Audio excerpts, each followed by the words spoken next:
Hey up.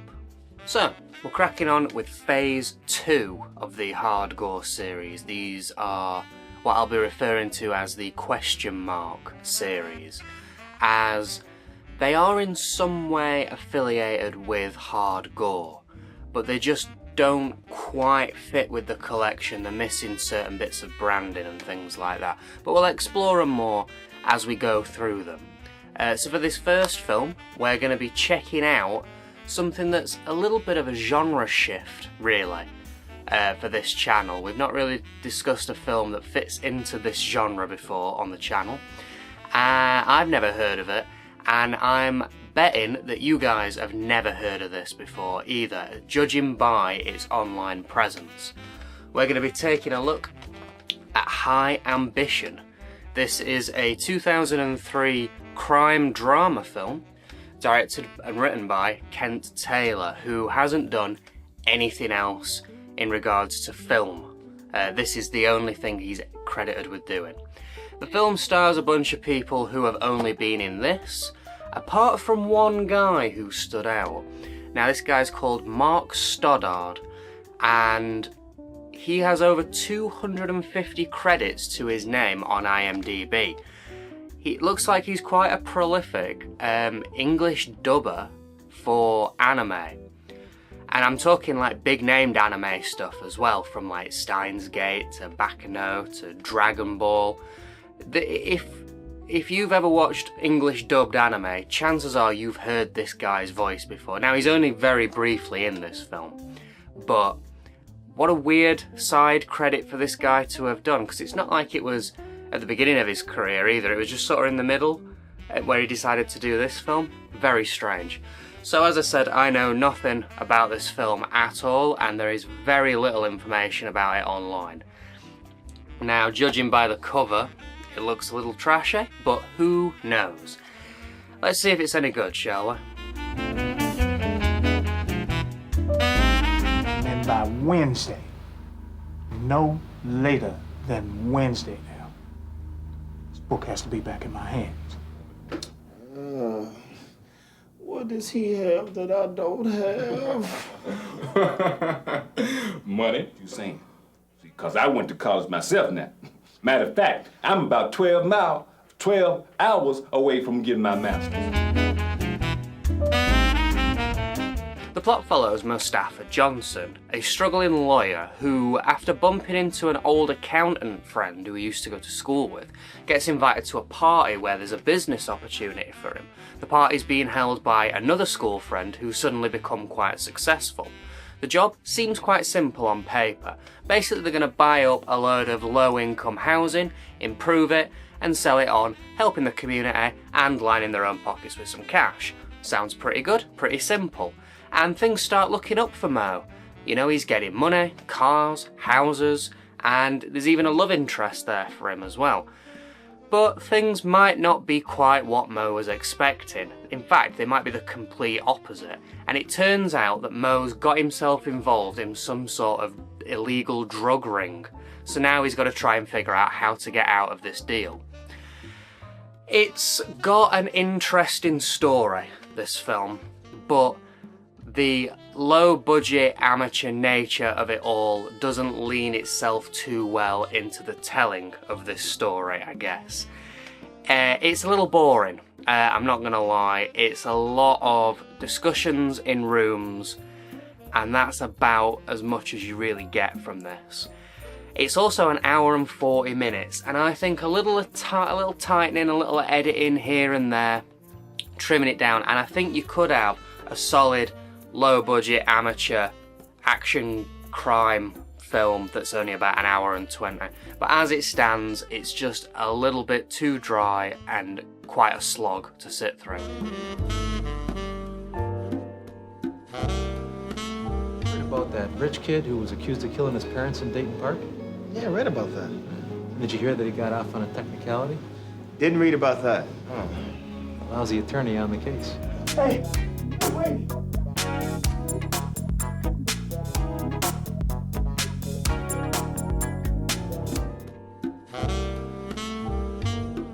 The acting in this is passable, I guess is probably the best way to put it. It's not laughably bad or anything, it's just a little wonky here and there, and some of the side characters can fall into being quite cartoony from time to time, but it's definitely not the worst acting we've ever seen on this channel by a long way. But yeah, it's low budget and it feels it with the acting. Mo as a lead character though is quite charming. He's easy to root for, I guess. He lacks a little urgency here and there, but it's easy to be on his side throughout this film. Gore and sleaze are pretty much non-existent in this film. It's not really its goal, it's not its style, it's not going for that. We get a tiny little bit of blood and we get a under the covers sex scene, and that's your lot. It's not really the point though of this film. Action though, I was expecting a little more action. When you say crime drama, I'm expecting some low budget gunfights. You know, it's gangs and stuff like that, in a warehouse, a shootout and all that sort of stuff. And we just don't get that, unfortunately. It's, I think like 4 bullets are fired throughout the whole film and most of those are off screen. Yeah, I think some action would have actually brought this film out of its slump that it finds itself in, and it would have just added a little more to it. But what we do get, unfortunately, as I've said, is just conversations in drab office rooms and apartments, which is a shame really, because it feels like the plot would have lent itself quite nicely into some more action scenes. There's a romance as well in this, which is sort of, it feels slightly forced in. And I think the main issue with the romance is it's neither here nor there. There's no stakes to it, I guess. You either needed more time in the film to develop, no more time needed to be spent on it. Don't add more runtime to this, please. It needed more time to develop to make it worthwhile, or it just needed to be heavily cut and sort of put to the side a little more. Because as it stands, it takes up a lot of screen time, and as I said, there's no stakes, and it is tied into the last act in some way, but yeah, you could have either cut it or focused more on it, I guess, and it would have made it feel more like it was at home in this film, I guess. So this film also tries to tackle a lot of big topics. It clearly has something to say. It's talking about the struggles of like low-income black communities, or how black people are seen in the workplace, or the drug issue, or how black people are treated by police, stuff like that. There's a lot of big ideas, and a lot of it's quite relevant. Now, I don't think it quite had the budget and the filmmaking know-how to successfully get across a lot of these messages, unfortunately. Some of them seem a little shoved to the side, underdeveloped, and I just feel like a little more oomph to it would have really hammered home these messages. But saying that, it's clearly a passion for these people who are making it. They clearly have these concerns and they wanted to say them, and you can't fault that. They just want to get across how they feel and what they're concerned about, and I completely understand that. If anything, it's commendable that they tried to do something so big on such a small budget, but then you've got to think about it from an entertainment perspective as well, and from a like story wise, making sense wise, and unfortunately it does fall a little short, mostly just due to limitations. So yeah, commendable. It's cool that they tried to do it, but did it work? Maybe not. Maybe not necessarily, no. Outside of this, it's pretty flat in the way that it's shot. A lot of shot, reverse shot conversations, a lot of drab officers. It's quite a drab looking film, nothing really pops or stands out. And the music is very stock, I think is probably the best way to put it. It's, yeah, a little cheesy, a little stock at points. Lastly, before we move on, I want to mention that this film has no ratings or reviews on Letterboxd at the time of me making this review, apart from me. So this film's been out since 2003. I don't know when Letterboxd started, but throughout the entire time that this film's been sat on Letterboxd, nobody has ever logged this film before. And then I've come along and I'm the first one to leave a review. It's crazy that it feels like nobody's heard or seen of this film, which I understand. You see that in the shop, I don't know, it looks cheap and cheesy, and it is cheap and cheesy for a lot of it. But yeah, so there you go, I've made a little dent on this film's Letterboxd history.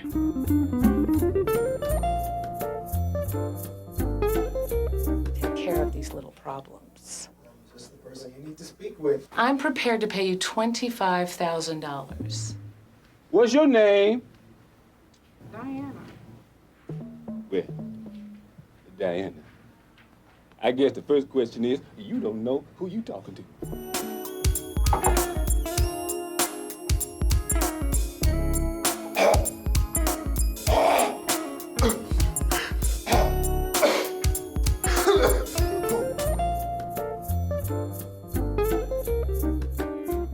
This bit is a new section that I'm going to be doing for these reviews, which is it a hard gore film, basically?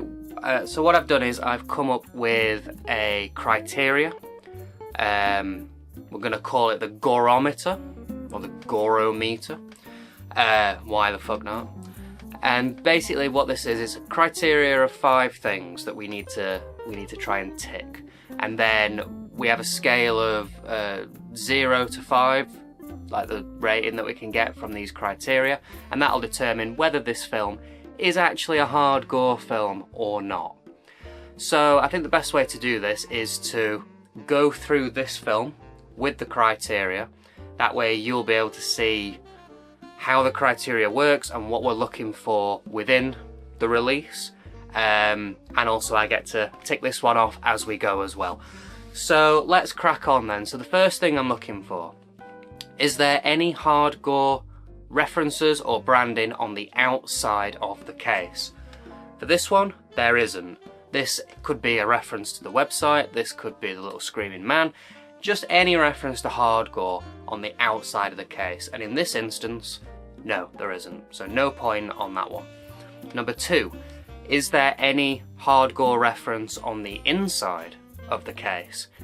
Yes, there is on this one. So on the inside, I'll probably put it here, we have the Hard Gore catalogue, which includes the branding along the top and the Hard Gore website down the middle. So 1 point so far for this release.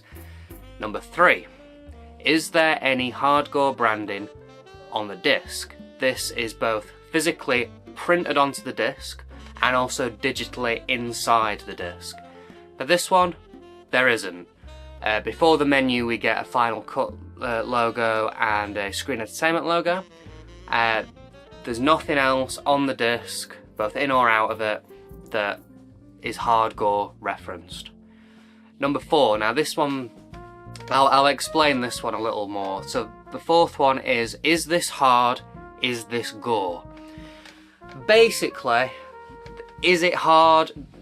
It means, is it shit? Is it bad? Does it fit in with the other hard gore films that we've covered? Because let's be fair, most of these films in the hard gore collection are terrible and hard to watch. So does it have the vibe of a hard gore film, and gore, is it gory? Because I think that if you're going to be in the hard gore label, you need to have some gore front and centre, really, don't you, as well? So I think that these two, it's basically, does it fit within the collection, the film itself? Does it feel like a film that should be in the hard gore collection? No, I'm going to say for this one, absolutely not. It's not a great film, but it's not as difficult to watch as some of the others. It has a plot, definitely, and it's trying to do something. So, no. And also, it's not gory at all. So, if this had the hard gore branding on the outside, I'd be a little confused, because it's a 15 as well, so you know it's pretty tame. So yeah, no to that one. And lastly, number 5, is there any outside external references or evidence that this film is part of the Hard Gore collection. So that is there anything that we've not mentioned? For this one there isn't. Now it is included on the Hard Gore catalogue, but it's not under the Hard Gore section, it's under the Screen Entertainment section, which I think means that it isn't in that regard. It's not Hard Gore. So there are 5 criteria, and then from 0 to 5 this only gets a score of 1, which I've put the criteria over here as not Hard Gore. And I agree with that. I think that there's nothing about this really that screams this is 100% a film from the Hard Gore collection. It's pretty tame, it's fine, it's just cheap and low budget really. And yeah, the branding's missing from it all. So yeah, for this one it gets a 1, not Hard Gore. So yeah, let me know what you think to the Gorometer. Let me know how you think it works and such, and let's move on. Oh my god, that fell off. I can't let you leave with that book, man. Now, please. You felt it was more important to do the right thing, whatever it is. My turn. Okay, let's look at the print then. It's fine, really. There's nothing really much to say about it. It's a little washed out, it's a little low quality, it's in 4x3, but it's fine, it's very watchable. There weren't really any major issues that I noticed. And I think any of the issues that I do have with it are probably baked into the film itself. There was no remastering done here. And yeah, it was cheaply done, obviously. There's some sound problems here and there, but I think that that's just how this film sounds, to be completely honest. So yeah, it's fine, completely fine. And on the disc we get the film and chapter select. That's your lot. Absolutely nothing else on this disc at all. Okay, let's look at this case then. The front cover looks super trashy, as I've said. And on the back, they got the lead character's name wrong. He's called Mo Johnson, not Mo Jones. Outside of this, though, all the information does seem correct, including the runtime, which is nice. This is the second film we've discussed in relation to Hard Gore that is associated with Final Cut Entertainment, the other one being El Chupacabra. We get the logo on the disc before the menu. El Chupacabra and this are the only 2, so we won't actually be seeing them again in any more of these reviews. Lastly, this has the Hard Gore catalogue on the inside. Overall then, this film does have its charms, but it's just a little too low budget for its own good, I think, and it runs far too long. It can be a dull slog, but they tried something with it at the very least. It is trying to do something. Would I recommend it though? No, I don't think I would, honestly. There are better things to watch than this out there. There's probably a reason that this is so unknown online, because it just sort of straddles that line of nothing, I guess. It tries some things, but it just doesn't really achieve much with what it's doing, I guess. Yeah, if for some reason you are in the market for this, the print's fine, and it usually goes for very cheap. For some reason there's a sticker on this that says missing 50p. I don't know what's missing from this, but it's all here, so I don't know. But this was only 50p, and it is very cheap online if you are in the market for it, but I wouldn't go out of your way to grab a copy, to be completely honest. So, welcome back to the Hard Gore reviews, everybody. Bit of a meh one to start off with, I think. Next episode though, I don't know, it's one that, judging by the case, I'm not really looking forward to watching, to be completely honest. I remember buying it and thinking, oh god, I'm gonna have to talk about this at some point. And here we go, well, soon anyway. So next episode, we're gonna be checking out Aussie Park Boys.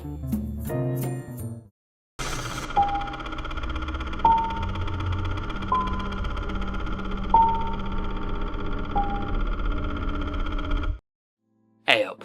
So, we're back again, and I've not really been looking forward to watching this one, I'm not gonna lie. There's something about this film the cover probably, that I just find super off-putting. As soon as I bought it, I thought, oh God, I've got to talk about that. Well, let's talk about it, shall we? Why not? Let's get it over and done with.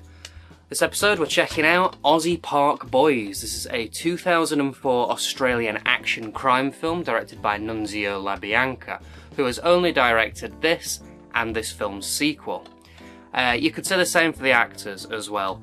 They're all unknowns and they've only either been in just this or they appear in its sequel as well. So I know nothing. I know nothing about this film and it looks like something I shouldn't own. But you gotta keep an open mind on these things. This could be a hidden gem. This right here could be my favourite film and I have no idea. I have no idea. Let's see, shall we? Let's hope that it's good, shall we?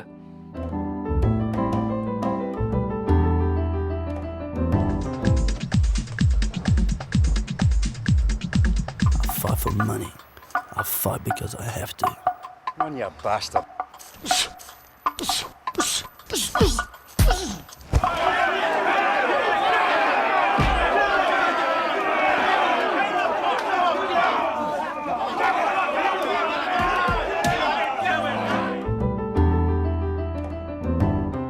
Set in a fictionalised version of Perth where gangs of different races roam the streets fighting each other, we follow Pepe and Cam, who are part of the Italian-Australian gang. One job though, Cam kills a guy and him and Pepe get sent down for it.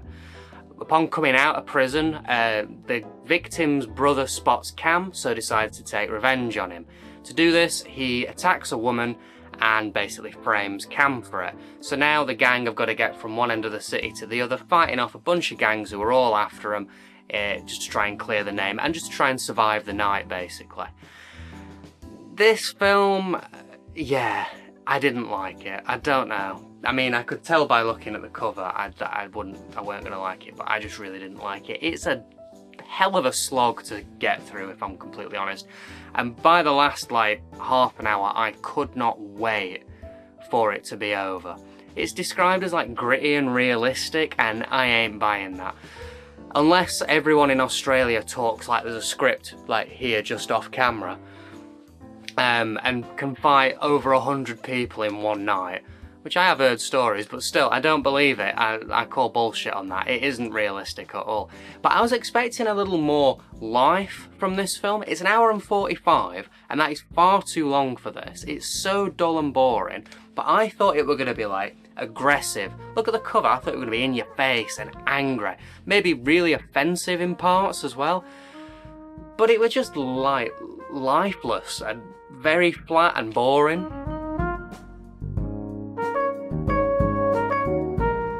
It's good, isn't it? Huh? You like it? Yeah, a little bit, yeah. Parcel! Where's the fucking parcel? Hey, settle, mate. You want the fucking parcel? Don't do nothing, Huh? You want the fucking parcel?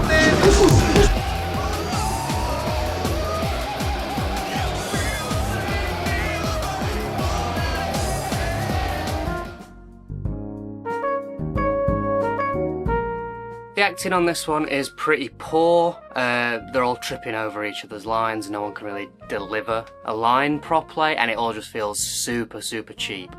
Our lead two characters are nothing really to get behind either. They're just sort of boring, angry guys who are just looking for fights most of the time and then don't want to fight, but then they do want to fight. And there are so many characters in this, so many extras and characters and parts of gangs, that by the end when people are getting killed off and that, I was like, who the hell is that? Am I supposed to know who that is? Because it's just, I don't even think it's confusing, it just feels inconsistent with the size of the gangs, I guess. We do get some gore in this, and it is pretty cheap as you'd expect. It looks like ketchup being squirted on people's faces for most of it. But you know, there's some gore. It tried, I guess, at least. The attack of the woman is a pretty rough scene to sit through as well. That went a little further than I expected it to be completely honest. Yeah, bit of a tough one there. The fight scenes. Now, I think this is where a lot of the effort was put. And yeah, there's some choreography here, you can tell that they tried. My issue with these fight scenes is that there is far too many of them. And by the time you get to the end, they've lost all impact and you're just sick of seeing dudes pretending to throw punches at each other with these weird sound effects like whoosh, whoosh, constantly. Like, there must be about 40 fight scenes in this film. They just don't stop. Like, I think I complained in the last review, High Ambitions, that it could have done with some action. This film's the complete opposite.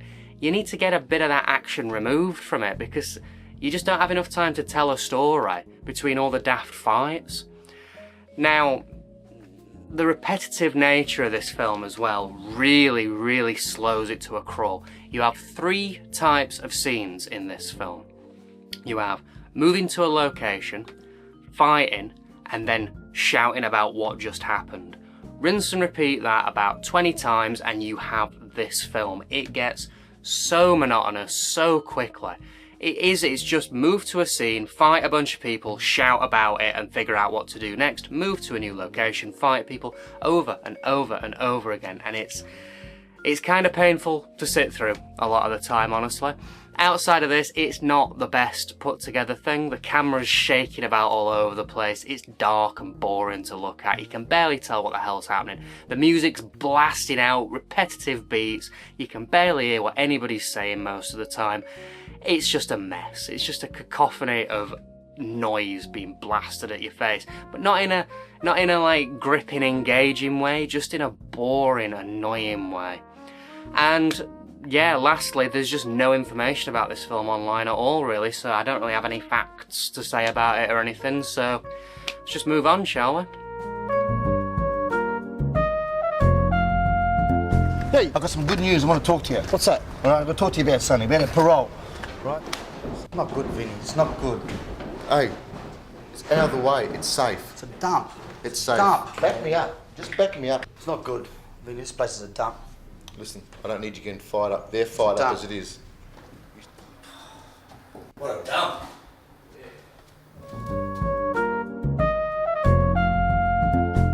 Okay then, time to whack out the Gorometer and see if this film is hard gore or not. Let's start at number 1. Is there any hard gore branding externally on the case? No, there isn't. Is there any hard gore branding internally on the case? Yes, there is. We get the catalogue again on the inside with the branding along the top and the website down the spine. So that's 1 point there. Number 3, is there any hard gore branding on the disc, physically and digitally? Not physically, but digitally, there is. There is trailers on this disc, and it has the hard gore branding all over the menus for that. So that's another point right there. Number 4, is this hard? Is this gore? Yeah, it's difficult to watch, it's pretty crap, and yes, it is gory. So you know what? I think that it is. I think this would fit right at home in the hard gore collection, to be completely honest. It also has an air of millenitrash about it. The era's right, 2004. It has a nu metal hip hop soundtrack. There's angst, there's violence.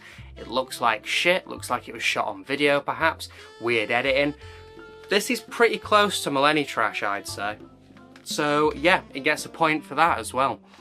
Lastly, is there any other external evidence that this might be a hard gore release? No, not for this one, no. We've seen it in the catalogues and stuff like that, but it's always branded as Extreme Screen, which is an offshoot of Screen Entertainment, like Hard Gore is. So it's sort of in its own thing. So tallying all that up, we are left with 3 out of 5, which I have on my meter here as maybe hard gore. I think that this is as close as you can get to being a hard gore film without like officially being one, I guess, really. Or it's still questionable if it is or not, but because it's Extreme Screen, which I think they started off with 2 offshoots. I think they did the hard gore and the Extreme Screen, and the Extreme Screen didn't do too well, and then they just carried on with the hard gore because they were finding more horror films maybe. So I think that if they hadn't bothered, it would have just been in with the hard gore stuff, to be completely honest. So yeah, it's a nearly for me, I'd say. It's pretty damn close to a hard gore film without actually being one. Be interested to know what you think to this. Yeah, let's move on.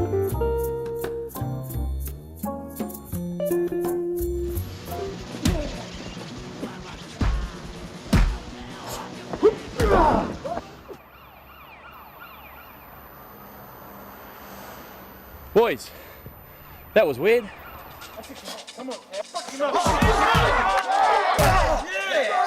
Finish him, Cam.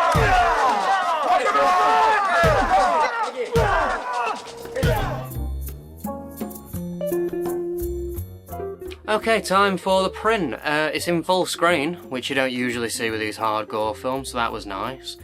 And it's fine. It's a little blurry, it's a little dark, but it's not the worst. It's watchable. Again, I think a lot of the things that were done, like, that aren't great about how this film looks are just how it looks, you know?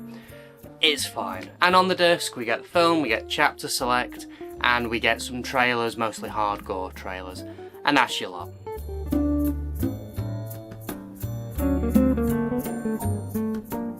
Okay then, time for the case. And I've said it before, but I really do hate this cover. There's something horrible about it. It looks like bum fights, or something that you'd find like a car boot or something. It's just ugly and garish. On the front as well, we get a quote from the Times saying, completely realistic. Now, I had a look, I couldn't find an article that this came from, so we'll just have to take the case's word for it, I guess? I don't know. Apparently it also won the Best Action Film Best Actor award, whatever that means. If it's 2 awards, then they need a comma. Also, which actor won this? They're all the same in this, to be honest. No one stood out as being good. The back of the case seems fine, all the info's correct, and lastly we get the Hard Gore catalogue on the inside again.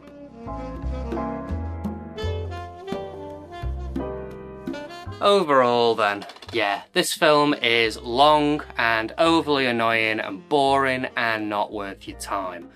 Yeah, I just couldn't get behind it at all. I was more frustrated while watching it than anything, to be completely honest. No, I wouldn't recommend it. It's been compared to The Warriors, and I can see that, especially in the last act. Just watch The Warriors, though. It's a much better film than this can ever be, to be completely honest. Hello, hello. But yeah, I wouldn't recommend it. If you are in the market for some reason, there's this version, there's a Shriek Collection version, and another generic-looking one. But that's your lot, and I imagine they're all exactly identical to this, to be completely honest. So, yeah, not a great one. Bad, but not in the way that I was expecting it to be bad, which is weird. And next episode, we're actually going to be looking at something that I've been looking forward to. It's a genre, J-horror, that I'm quite a fan of, to be honest, and I love a low-budget J-horror film. So, next episode, we're going to be checking out Cursed.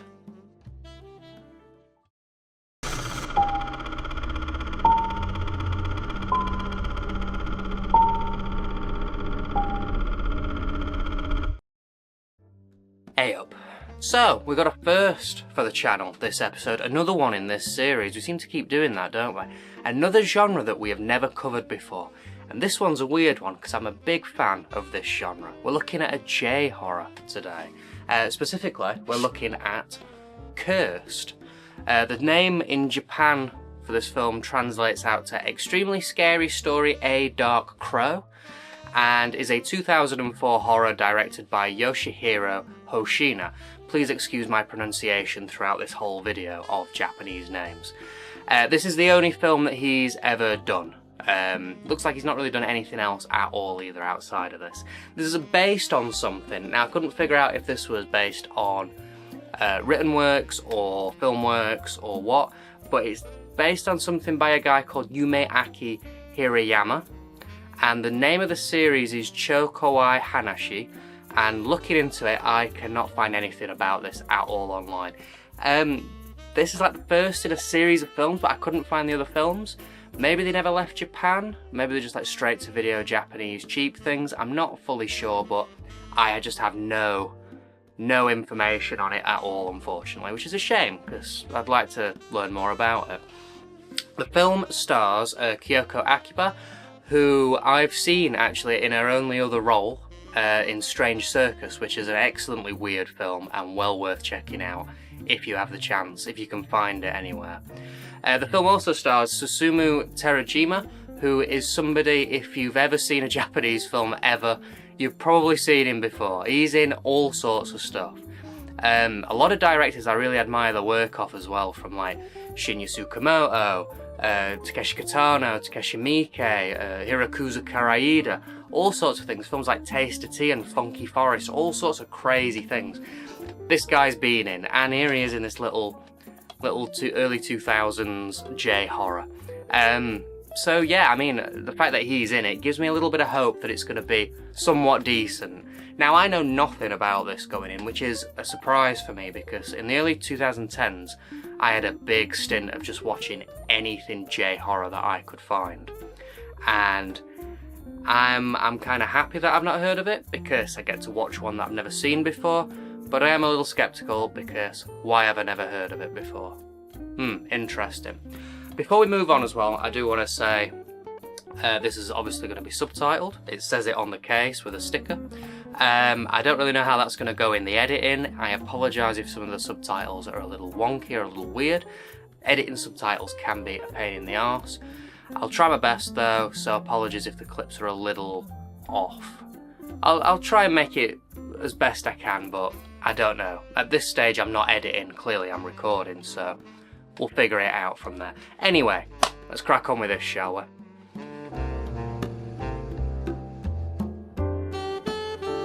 遅いじゃないか。もう30分も待ってる。大手フランチャイズ様はうちみたいな自主婚待たせても平気なんだ。足をひどく痛めてしまう。ひどくってどのくらい？切ったの？切断しちゃったんだ。両足首を。足首両方とも切断しちゃったんだ。すげえよな。おい聞いたか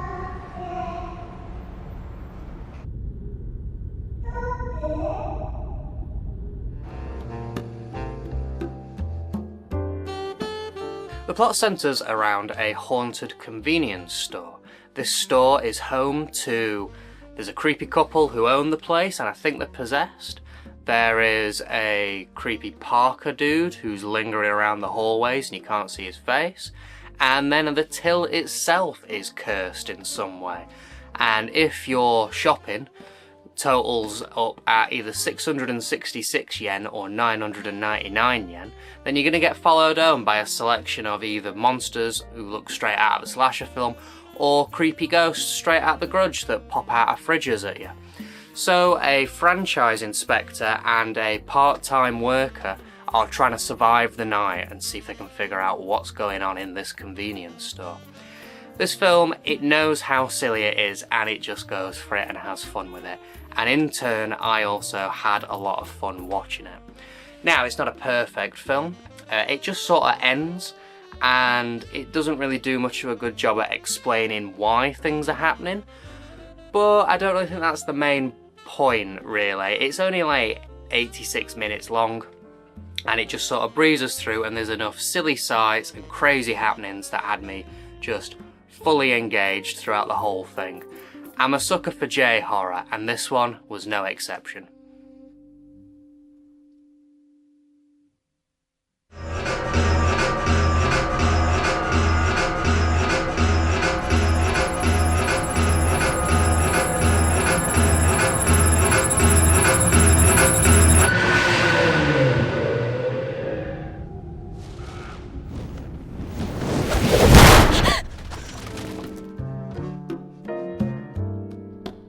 I find it can be difficult sometimes to discuss acting in foreign language films because you're not really getting a lot of the nuance of how things are being said, and obviously if you don't speak the language you don't really know how the flow of dialogue should be.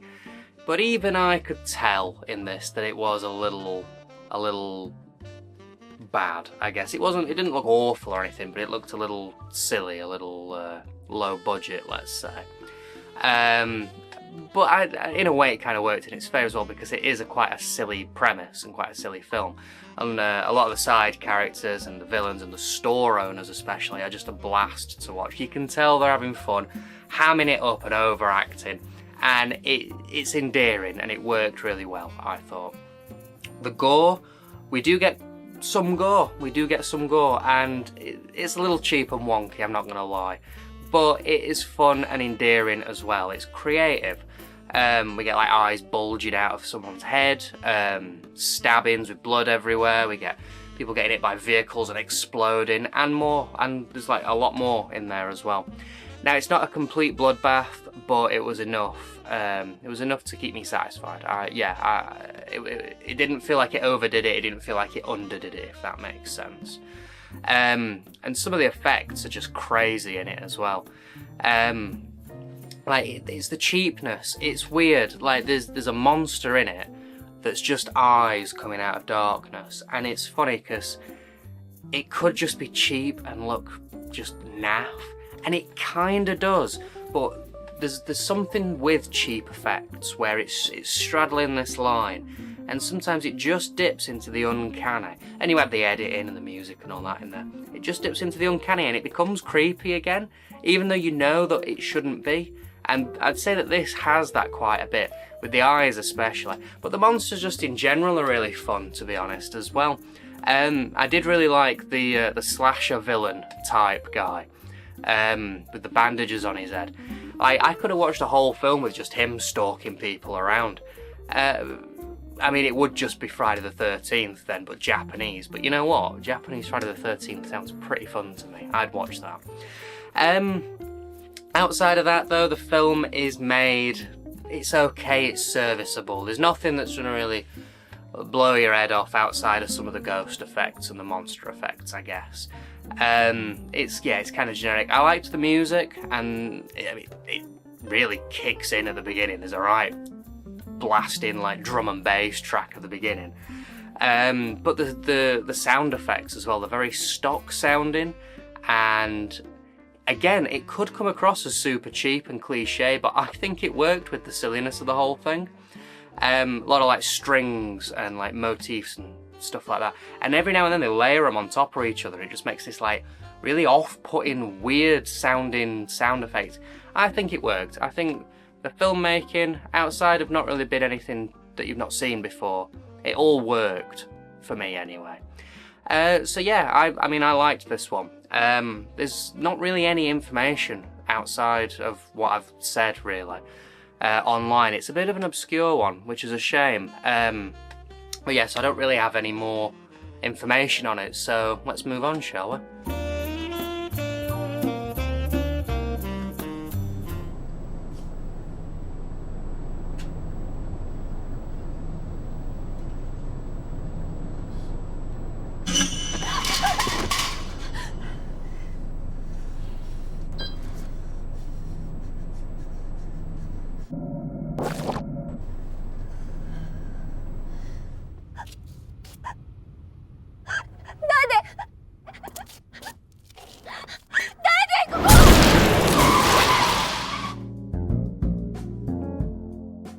Okay then, time to use the Gore-o-meter, where we're going to see if this film fits into the Hard Gore branding or not. Is it a Hard Gore film or not?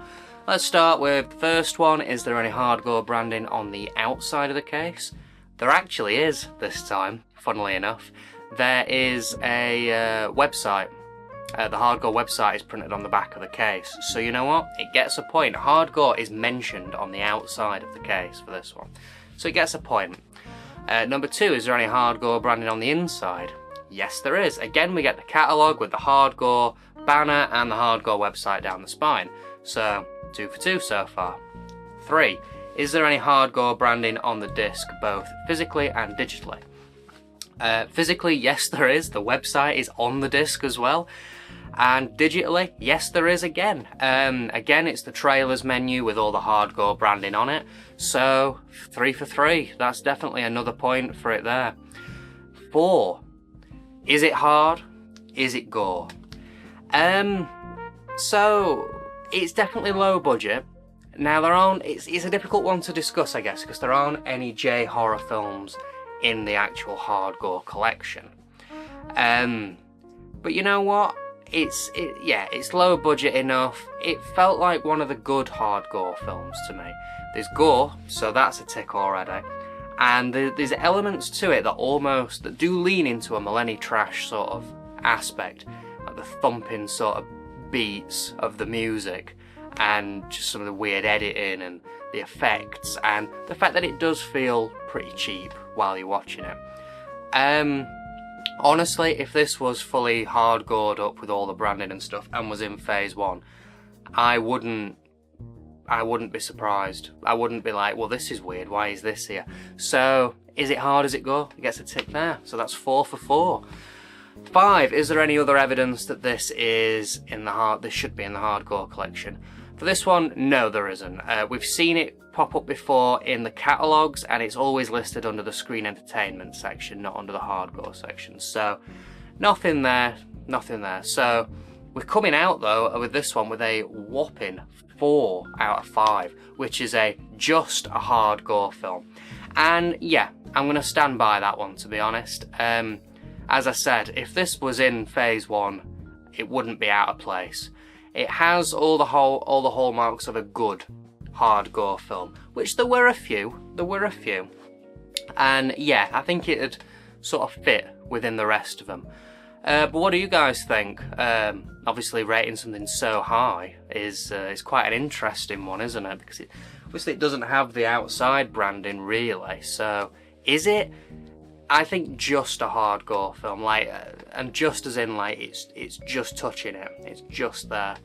But yeah, let me know what you guys think on this one.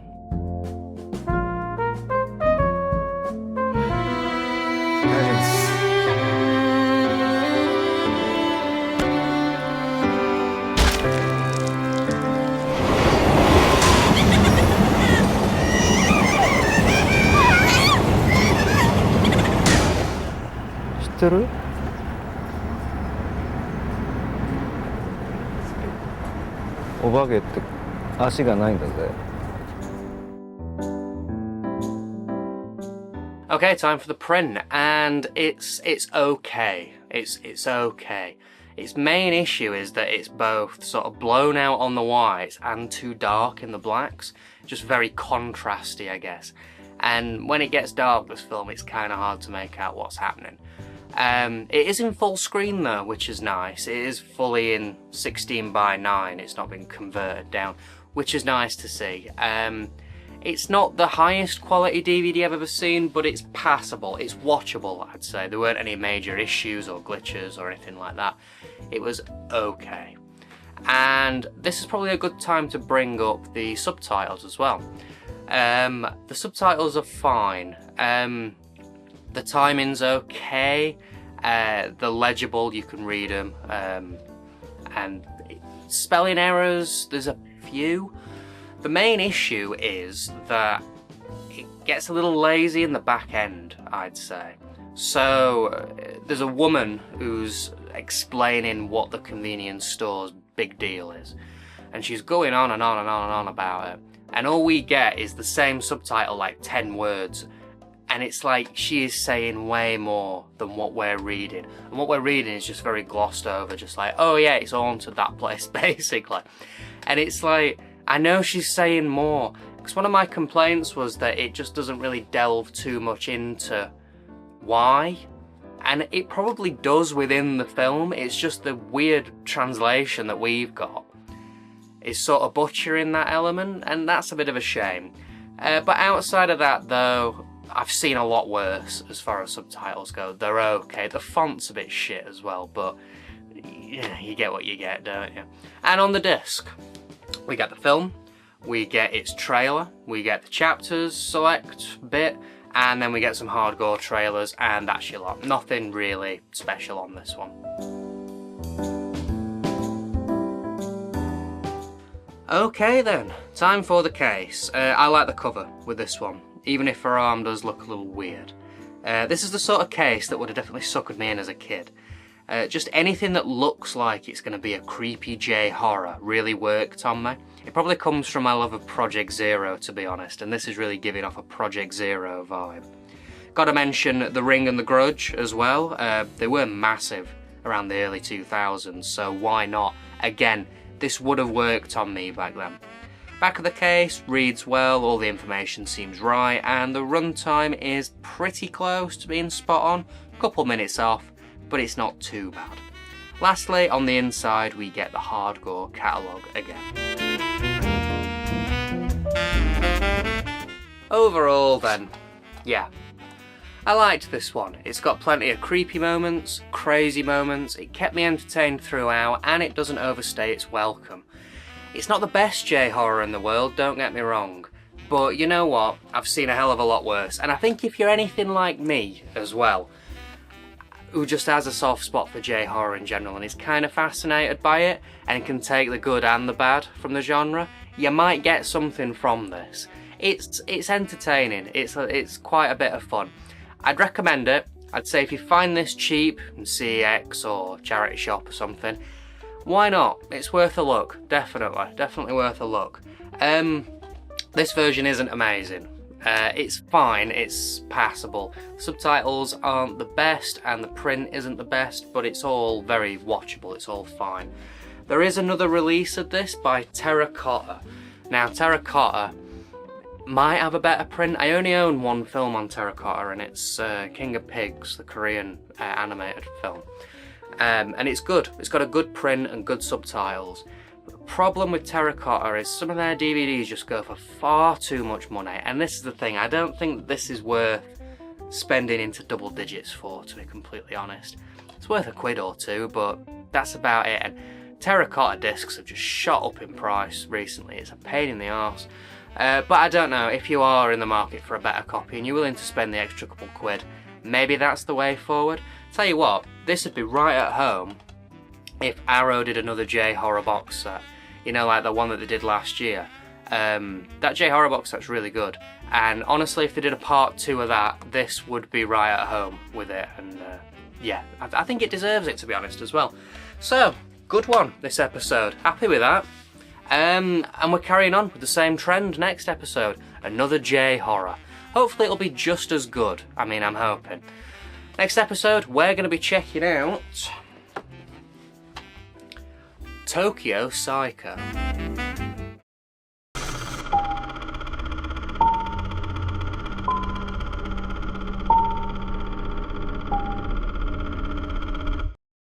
Hey up. So, carrying on the trend from last episode, we are looking at another J-horror film. This episode is going to be on Tokyo Psycho. This is a 2004 horror directed by Ataru Oikawa. Again, please excuse my pronunciation of Japanese names. Now, he is probably most famous for doing the series of films based on Junji Ito's Tome. Surprisingly, I've never seen those though, so I can't speak for the quality of them, but I have seen a lot of Junji Ito based stuff, so I'm surprised I haven't ever actually watched those. I'm going to have to give those a look.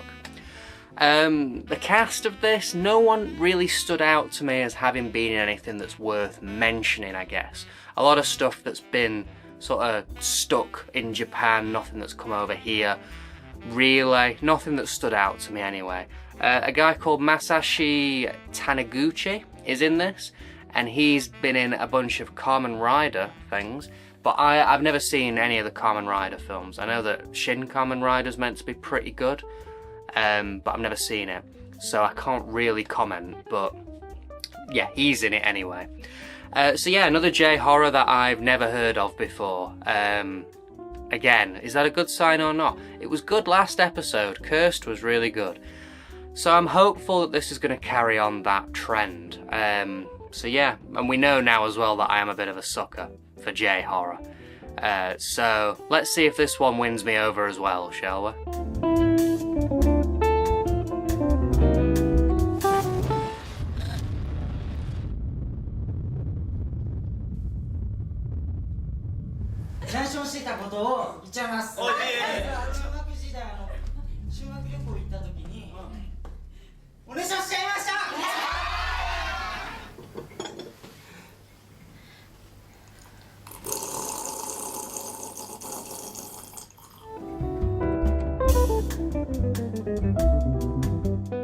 The plot follows Yumiko, who's been getting very strange letters sent through her post, saying that she's destined to marry them.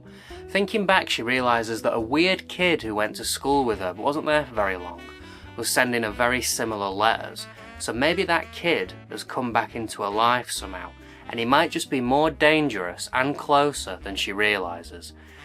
This film has a few ideas, but then it just pads the shit out of it for the entire runtime.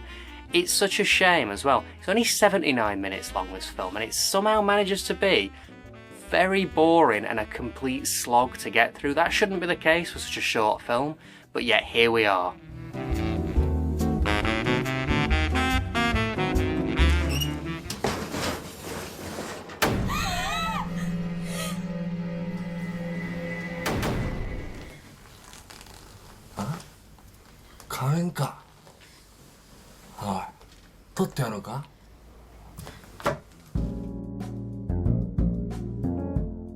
So I mentioned in the Cursed review that it's kind of difficult to talk about acting in foreign language films because of the language barrier. A lot of nuance and stuff like that to how things are being said. A good example that I thought of for this is me and my partner really like the Spanish film Tesis, or Thesis is the translation, and yeah, we watched it a few times, we really like it. And then I got talking to a Spanish mate of mine, and he said, oh yeah, no, the acting in that film is awful and everybody in Spain takes the piss out of it. But I had no idea, as someone who doesn't speak Spanish and doesn't understand the nuance of the Spanish language. So it's things like that that are interesting. This film though, you can tell it's bad acting because it just is really bad acting. The main offender being the killer in this. He is overacting to such a degree that it's kind of painful to watch. The fakest laugh that I've seen, and it's like one of those big loud psycho laughs, super annoying. And then also he screams a lot and clips the mic. Like, there's hamming it up and having fun, but then there's going too far and just being super annoying, and unfortunately he falls into that category. The rest of the cast are just sort of bland and sort of stilted in their acting, and yeah, it's hard to root for anybody really. It's hard to really get behind anyone. Gore. We do get some in this. Not a lot. Probably about 4 minutes of gore, all in all. There's a piano wire in the eye, and there's someone wearing somebody else's face. That's about as much as you're going to get, really, and it's not the best. It's not the best. It's not the worst effects we've seen, but it's not the best either. There is a really disgusting scene as well where the killer has worms in his mouth. That was a standout. But again, it's not on for very long, and it comes quite late on in the film, so it doesn't really have much of an effect, unfortunately. And then outside of that, we're just hanging around talking in like the same apartment building for far too long, and then the climax of the film goes on for ages as well, taking place in like a wheat field and then a pond. I don't know, it just seems super lazy and super cheap in a lot of areas, unfortunately. Yeah, I always associate J-horror with supernatural elements. I think pretty much all of them that I've seen have got some element of supernatural horror to them, ghosts or something. And I feel like this film would have benefited from that, honestly. As it stands, this is just a generic sort of slasher film. It's just a stalk and slash, I guess. But what it does is it leads to the killer not being present for a lot of it. With a supernatural film, the ghost can just sort of appear at any point, and that's the joy of a supernatural horror. That's sort of the scary element, is that this ghost can just appear at any point. It could be right behind you and you've got no idea. The killer, when you're in your apartment, what's he gonna do? Is he gonna walk in through the door? I don't know, it's like, there's not much suspense or tension in that regard. And I'm not an advocate for jump scares. I think they can be effective, but for the most part they're cheap. But I feel like we needed something to punctuate the boring monotony of the whole thing. Outside of this, it's kind of just standard in how it's made. Nothing really stood out as being interesting or engaging. The music, I can't remember. The editing and the way it's shot, standard. I have a feeling that I am not going to remember this film in a few weeks' time, to be honest.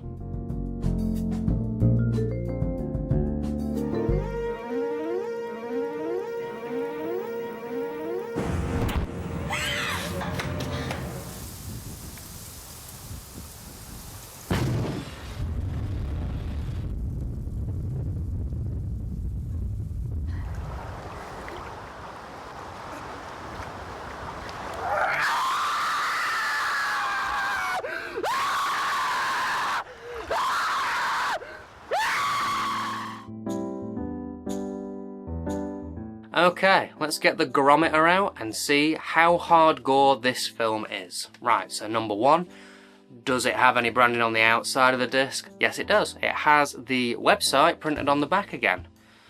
Number 2, does it have any branding on the inside? It actually doesn't this time. We do get a catalogue, but it doesn't have the hardcore branding. We'll talk more about the catalogue in the case section, but I'm not classing it because it doesn't have the hardcore branding stuff on it. Number 3, any branding on the disc, physically or digitally. Physically, yes, we get the website printed on the disc. Digitally, no, we don't actually. We do get trailers, but the branding on the menu for the trailers isn't hardcore branding, so not counting it. Still gets a point though, so 2 points. Number 4, is it hard? Is it gore? Yes, it is hard to sit through. It's kind of badly paced, and yes, it is gory. It feels like a millenitrash film in a way. It feels like something like The Attendant or Bagman or something like that, you know, where it's got a few scenes of gore, but then the rest of it is just really slowly paced, and it's short, so it's both boring and short, and then a little bit gory. Yeah, if this were a full hardcore film in phase 1, it wouldn't feel out of place, to be completely honest. So yeah, gets a point for that. Lastly, is there any other evidence suggesting that it might have been initially a hardcore film? No, there isn't. So overall, we have a 3, which is maybe hardcore. And yeah, I could see that. It wouldn't be out of place, as I said, with the rest of them in tier 1. It's close. It feels like it's close to a hardcore film. And there's some branding on there, but not a lot. So straight down the middle seems about right. What do you guys reckon? Do you feel like it does sort of fit in with the rest, or do you feel like it's a bit of an outlier? Let me know.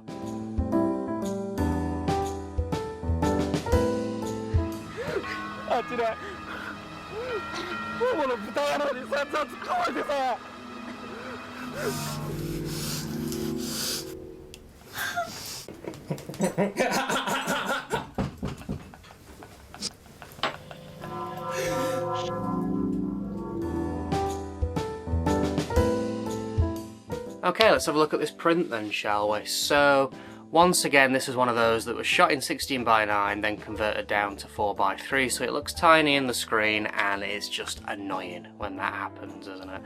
I'm not a fan of it when it does it. Outside of that, it's kind of low quality. It seems fine for the most part, though. There was nothing that was major that stood out to me. It's watchable, I'd say. It's just a shame with that aspect ratio issue. Again, subtitles. I did this in the last episode. This is probably a good point to talk about the English subtitles. They're kind of the same as Cursed in a way, but they're a bit different as well.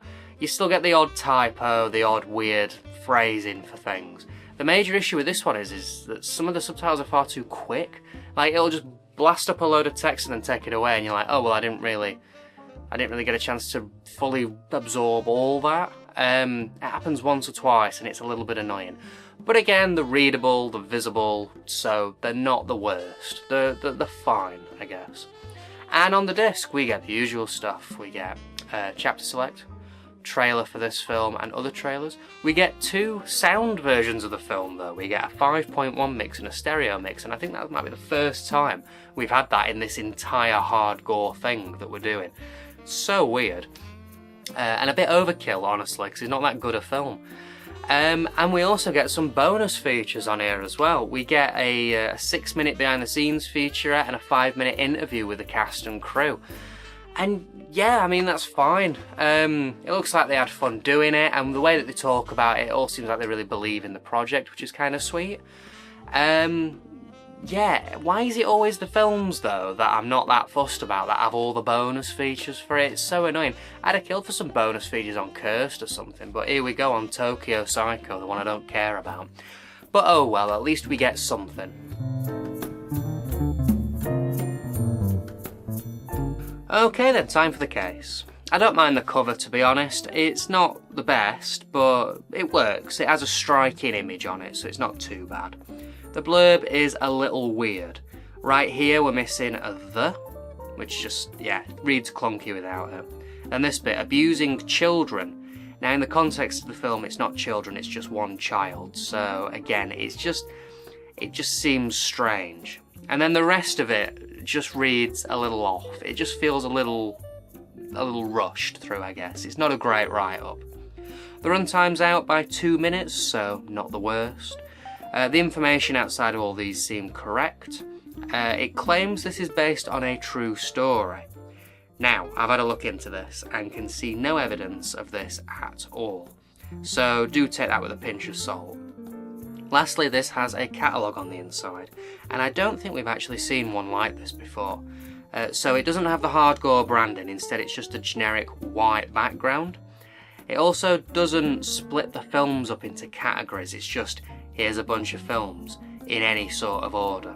And in some cases it removes the Hard Gore branding from some of the Hard Gore releases. It's kind of weird, and we're going to see a few more of these as we go along. So yeah, there you go. Overall then, this is a J-horror that didn't quite win me over, unfortunately.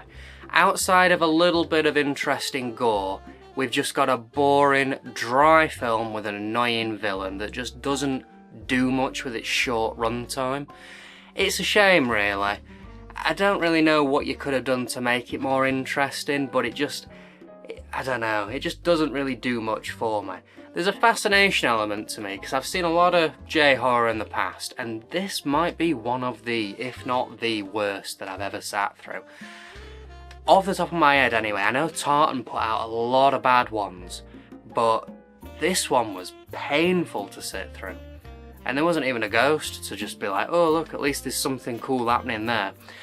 Yeah, I can't recommend this. I wouldn't recommend it. If you are in the market, this version's fine. It's fine. There are a couple of the DVDs floating around, but none of them really stood out as any different, I guess. They're probably exactly the same. So, yeah, bit of a shame. Bit of a disappointment this episode, unfortunately. Next episode, we're moving away from Japan for a while. We're heading back into the disgusting, disturbing world of Mondo film. That's right. We've already covered 3 films in this franchise, and they've gotten worse and worse as they've gone on. A film that I've kind of been interested in watching just to finish it off, but also one that I've kind of been dreading. We're going to be checking out Faces of Death 4.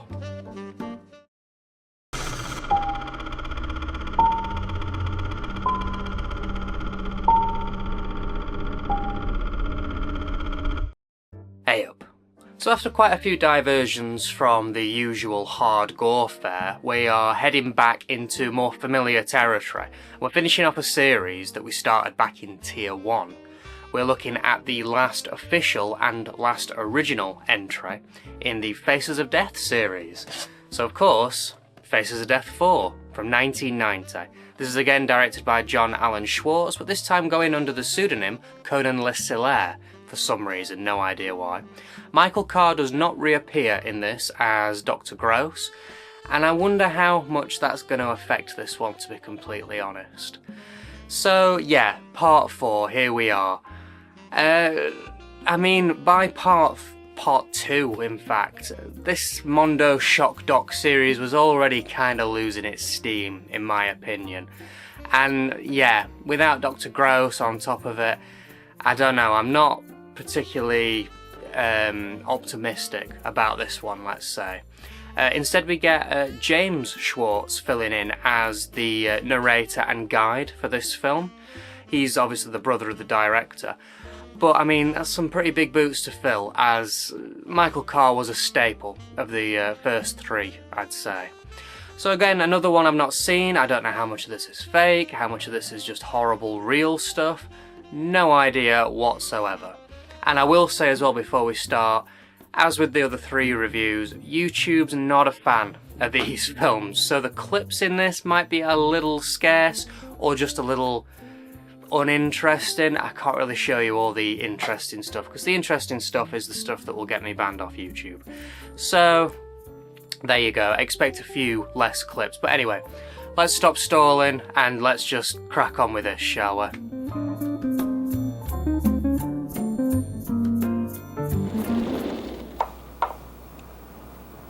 Hello, my name is Dr. Louis Flellis. I'm a neurosurgeon.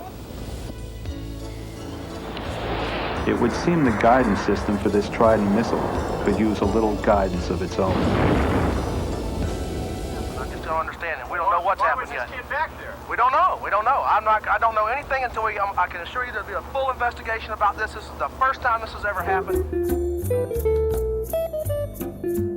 This one pretty much just carries on exactly like the rest of the Faces of Death films do. There's not much of a difference, really.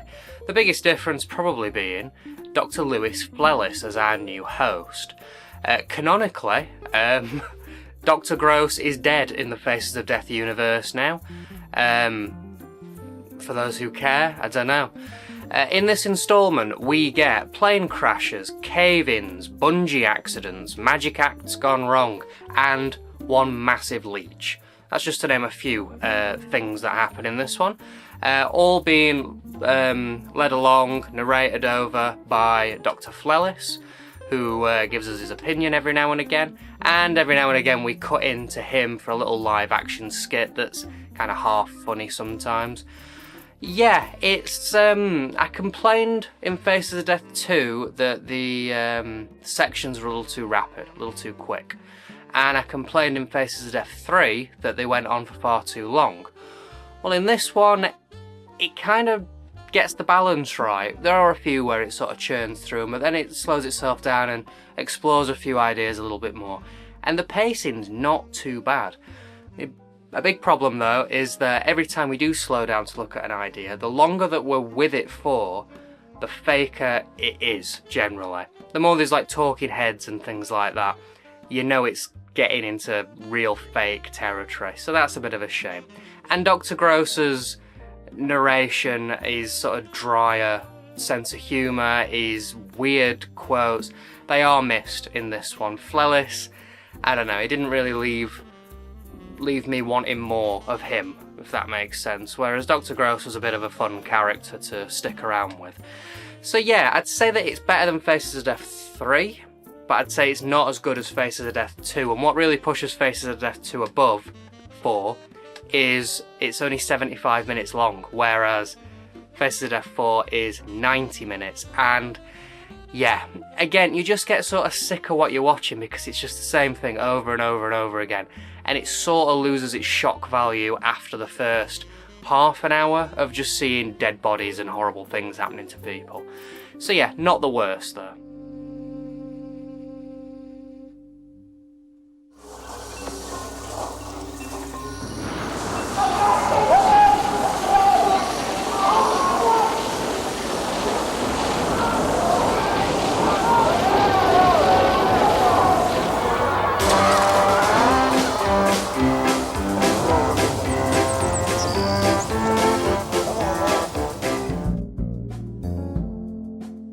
The acting isn't great in this one, and I'm talking specifically about the acting here. So Dr. Flellis, he keeps bug-eyeing the camera a lot of the time, and yeah, I don't know, his delivery didn't really fit as well as Dr. Gross's did. And then in the more fake sections, they're very obviously fake because the acting is pretty appalling a lot of the time. Some of the talking heads are just ridiculous with how bad the acting is. The gore seems to have took a little step up, I'd say. There are some scenes that just sort of worked with the gore and looked relatively effective. I'm thinking the car on the leg scene, that worked pretty well, and the beginning bit in the asylum.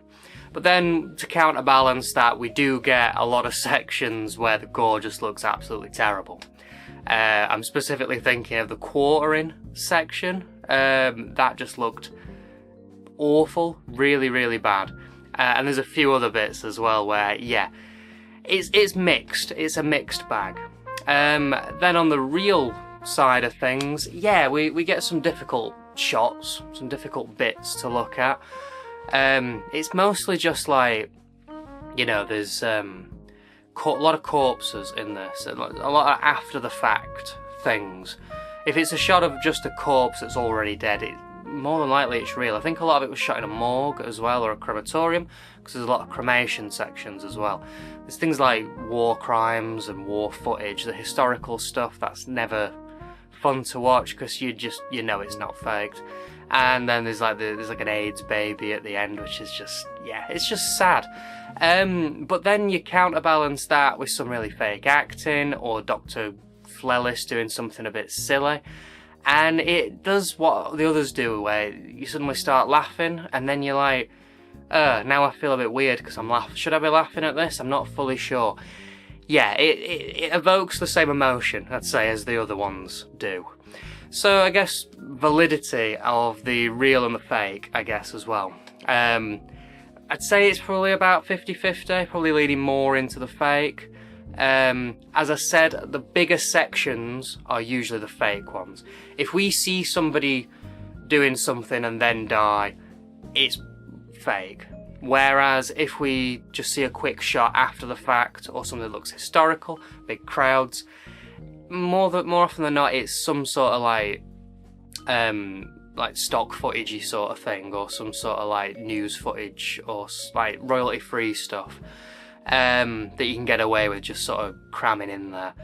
And that, yeah, they're usually real. And every time I do one of these, I get comments where it's like, well, it's all fake, it's all fake.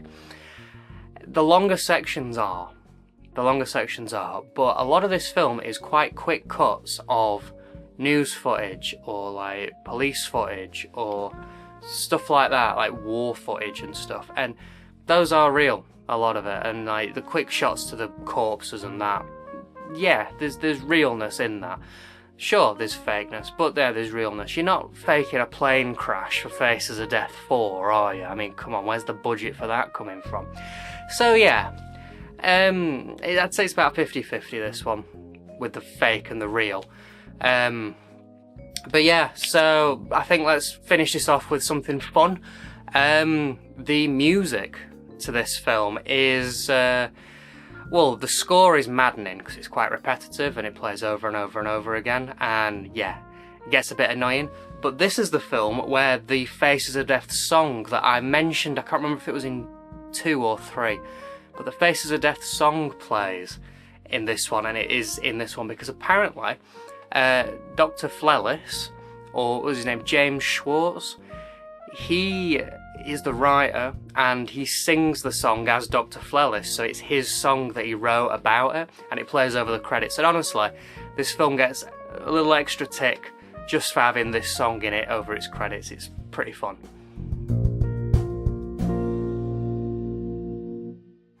But the death of those musicians inspired me to resume playing the piano, which I hadn't done since I was a small boy. But I knew the music had to go on.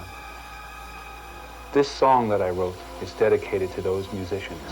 You only find faces of death, faces of death, faces of death all around you.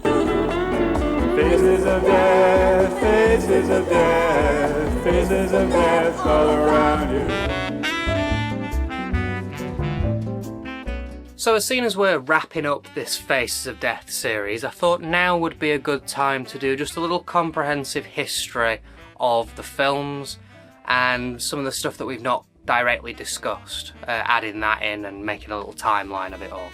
So, Faces of Death 1 to 3, we've already discussed those, they came out.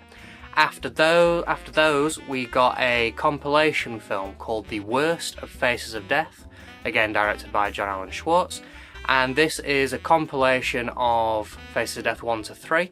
The idea being they get in all of the most extreme bits and push it out there, and this time it had James Schwartz in it.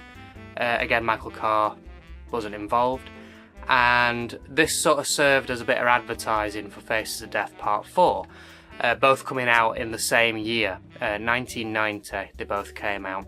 Well, Faces of Death, Worst of Faces of Death came out in 1990. Faces of Death 4 came out in 1990 in Germany, but due to some sort of legal battle, I think it was something to do with the opera house scene at the end, which is a real scene of an opera house stage floor collapsing. You've probably seen it before if you watch like YouTube like horror stuff. Yeah, and then Faces of Death 4 got released everywhere on VHS in 91 officially.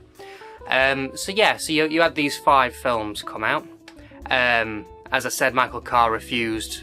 He'd already retired, you see. Faces of Death 3 was actually his last acting credit, and he'd retired, so he refused to come back for part 4 and for the worst of.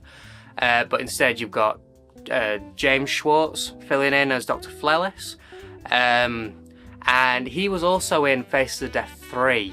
He played the guy that's trying to jump off the building at one point. So after that, you have a little break, and then in 95 and 96, we get Faces of Death 5 and Faces of Death 6.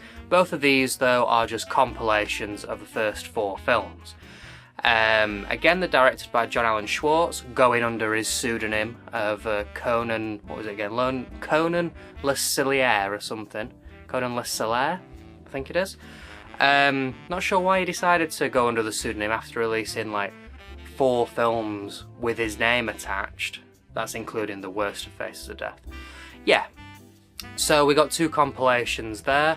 They're sort of unofficial as well, I guess. They didn't really have the backing that the other ones did.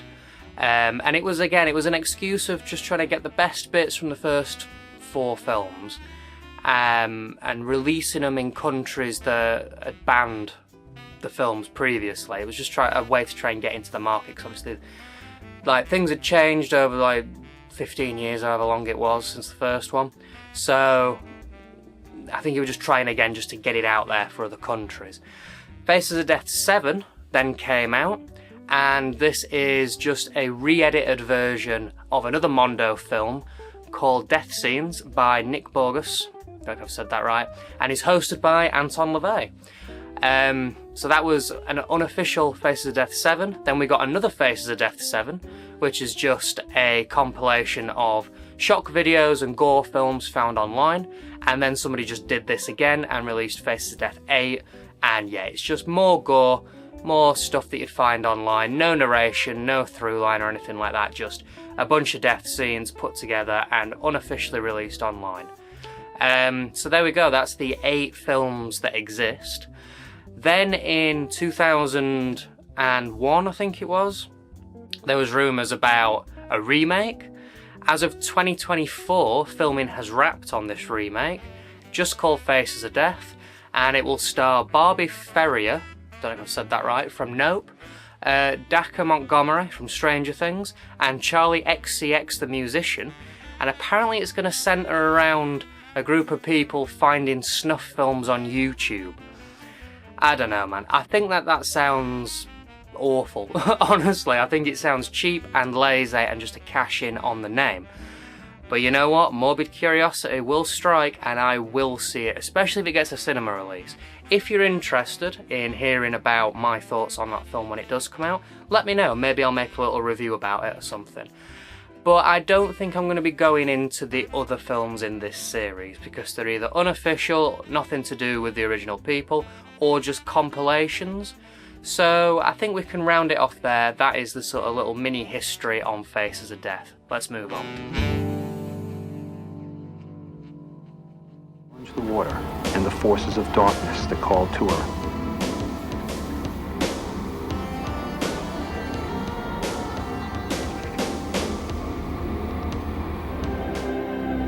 There was something suspicious going on all the time. You've seen strange cars come and go in all hours of the night. Different things happening. It just didn't seem regular for this neighborhood. Okay, let's crack out the Gorometer and check to see how much this fits into the Hard Gore series, shall we? So let's start with question 1. Any branding on the outside of the case? There is not, surprisingly. Not a mention of Hard Gore anywhere on the outside of this case, which is weird because the other ones do have it, even just like the little website at the bottom, but no, not this time. Number 2, any Hard Gore branding on the inside of the case? Though we don't get an inside of the case in this one. No catalogue or anything like that. Just a white, blank inner. So, no to that one as well. Number 3, any branding on the disc, physically or digitally. Physically, we get the Hard Gore website, weirdly. Even though it's not on the case, it is on the disc. And digitally, it also gets a little weird. On the main menu, the icon for looking at the other trailers is a little screaming Hard Gore face. Clicking on that though, the menu for the trailers it doesn't have any of the Hard Gore branding, but we still get a little guy and we still get the website on the disc, so it gets a point for that one. Number 4, is it hard? Is it gore? Of course it is. We've already had the other 3 films in tier 1, so this is right at home. If this was just released as a Hard Gore film, I'd be much happier. It'd appease my brain a little better because I've got the other 3 in tier 1, you know. But oh well. So yeah, definitely it is hard and it is gore. Lastly, is there any other outside evidence? Now, you might think this is a stretch, but I am going to go with this. Yes, the fact that the case carries on the style of the other 3 and adds another body part and things like that. Excuse me. I think that is enough evidence, really, to say that it was part of that collection. Like, it could have had a completely different style, but it doesn't. It has exactly the same. So there's that, and also we have seen in catalogues this one mentioned, and it's usually put alongside the other 3 films, and the other 3 films then don't have the branding. So I don't know, it feels like a little set. So I'm going to give it a point for that anyway. So we are ending this this Gorometer session with a 3 out of 5, meaning maybe Hard Gore. Honestly, I expected it to be a little higher, because I feel like it really does fit into the Hard Gore collection, but a lack of branding on the outside and inside, it does fall short in some ways. I honestly thought this was going to be the one that was the closest, but yeah, no, it misses out on a few things. It is pretty close, don't get me wrong, but yeah, it just misses the mark. I'd like to know what you think. This was a tricky one to grade, to be completely honest, as well, because it does just feel like it should be part of the Hard Gore collection. But yeah, it'd be nice to hear what you guys think about this one anyway.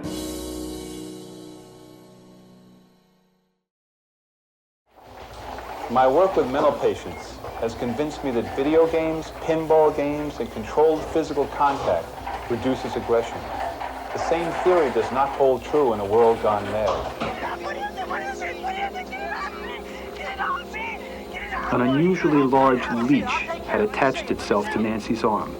The responding officer mistakenly thought cutting the creature would kill it.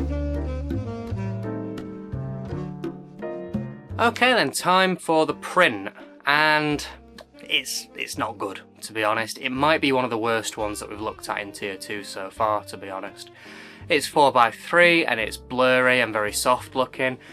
We get VHS flickers every now and again, and the main issue is that every now and then it'll slow down and everything will get deep and slow, and then it'll jump back into speeding up and go really fast. Everyone's talking really high pitched. It feels like there's like a tracking issue. It's clearly a VHS rip. I think it was only really released on VHS, and I'm guessing, yeah, it's a tracking issue with the VHS player that they were using to rip the footage. Yeah, it's not great. And right at the end as well, something weird is that the Gorgon Films advert plays right at the end, and that's the company that put this out in the States on DVD. And it's just got static noise in the background, and I mean, I'm a fan of Merzbow, so I didn't mind it. But I'm sure most people would just be quite annoyed if suddenly loud static noise is playing briefly. It just seems really weird and obnoxious. I don't know if they removed the audio and just put static in there, I'm not fully sure. It's weird either way. And on the disc, we just get the usual stuff, really, you know. We get the film, we get chapter select, and we get some trailers. That's your lot.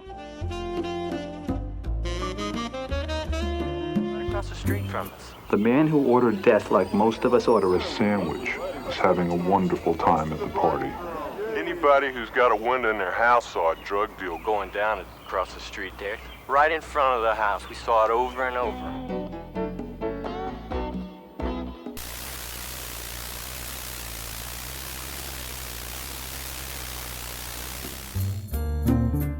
Okay then, time for the case. Once again, it's sticking with the ever-growing face, and yeah, I've already said before, I really like it. I also like that they're all different colours as well. There's something nice to just differentiate between them all. And this one, it's a nice way to cap it off with the bottom jaw being added. It's a good job they didn't bother releasing 5 and 6, because they'd have had to keep adding to this face, and what you're doing next, ears and hair or something. But yeah, it's nice. The back of the case again lists off terrible things featured in the film, and while I do still like this style, it's unfortunately exactly the same list as the one on the back of Faces of Death 3. 1 to 3 they were all different, but I guess with this one they just said fuck it and just reused the last one that they had for it. Seems really lazy. Outside of that though, the runtime's correct, and yeah, it's not too bad a case, honestly. Overall then, it's another Faces of Death film. It's not the worst of the lot by any means, but it's not the best one either. To be honest, this series of films sort of started losing me after the first one, really. And yeah, it's never really picked back up that much for me. It's better than the third one. The third one was a little too slow and boring, whereas this one does manage to keep its pace, but it is going to sit behind the second one. Mainly because it's 90 minutes, which is a little too long for this sort of film for me, and the absence of Dr. Gross doesn't help things at all, unfortunately. Yeah, I'd only recommend this to Faces of Death completionists, and if that is you, you've probably already seen it, to be completely honest. But it's only really going to be for the ones who really want to tick them all off, basically. If you are in the market as well, this version's not great, but it looks like it's the Gorgon print, so if you're going to import the DVD, it's probably the exact same. If you are going to buy it, don't buy it as expensive as it currently is online. Try and find it cheap somewhere, because this has shot up in price. I think it's a bit of a rarity, to be honest. I think there's like some sort of weird bootleggy Blu-rays where it has all 4 films on one disc. That's probably your best way to go, because that is a cheaper option of getting all 4 of the films in one. But yeah, I don't know, I wouldn't particularly bother with it, really. It's not the best anyway. So yeah, glad I got that one ticked off. Not the worst in the series, but not the best either. Next episode, we are heading back off abroad, this time to Thailand, for a little bit more action, I believe. Next episode, we're going to be checking out Bangkok Hell.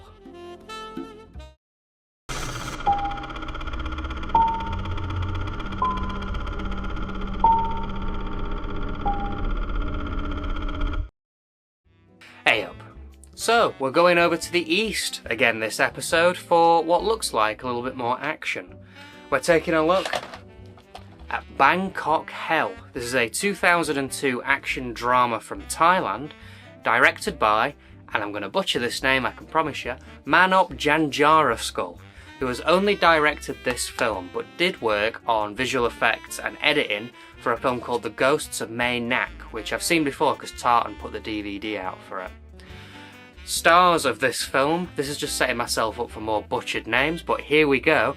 We get Ponchai Hongratanaporn, who was in The Eye, which again I've seen because Tartan put out the DVD.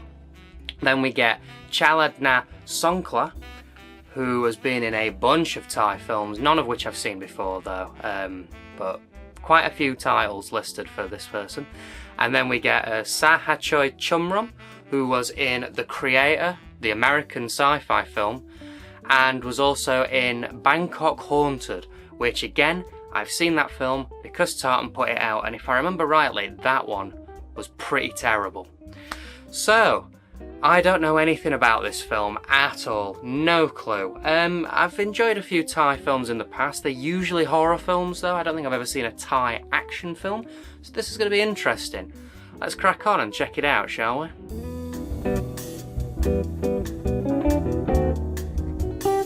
Oh shit. Very expensive shit.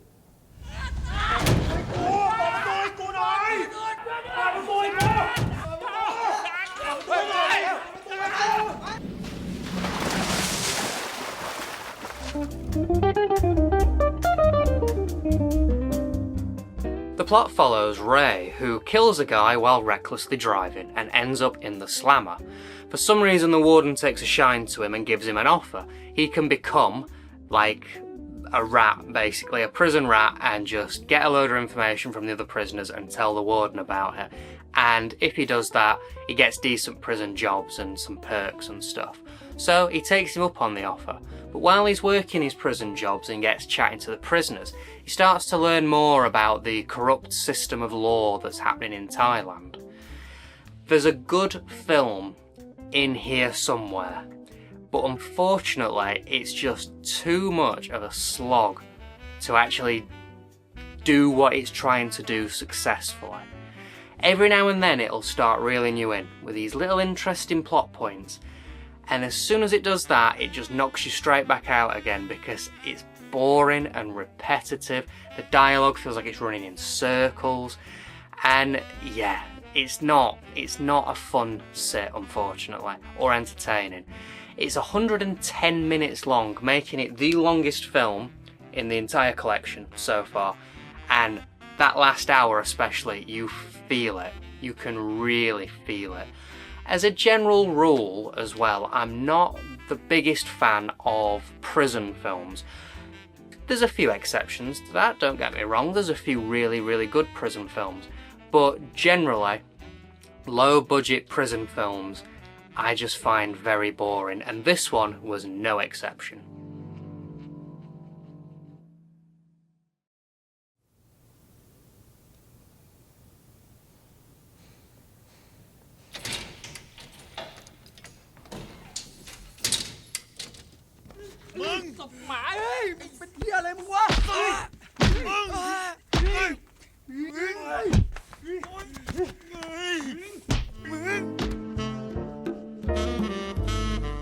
So as I've said before when I'm covering subtitled films, it's kind of hard to tell how bad the acting is or how good the acting is.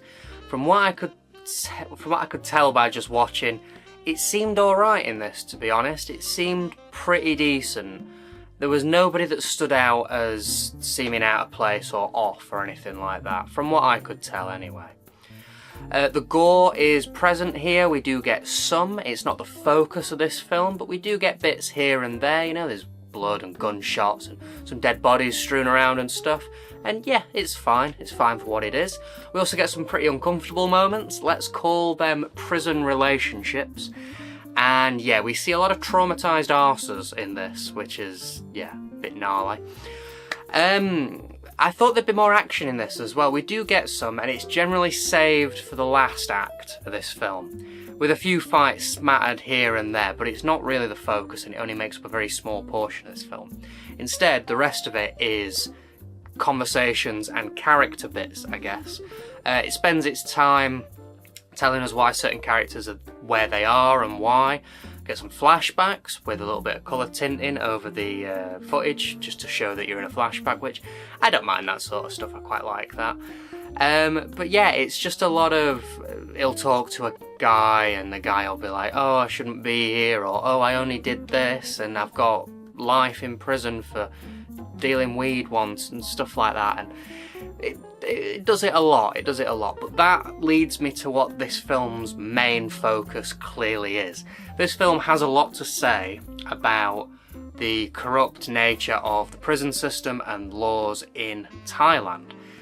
Now, it doesn't necessarily give you much of an in for this.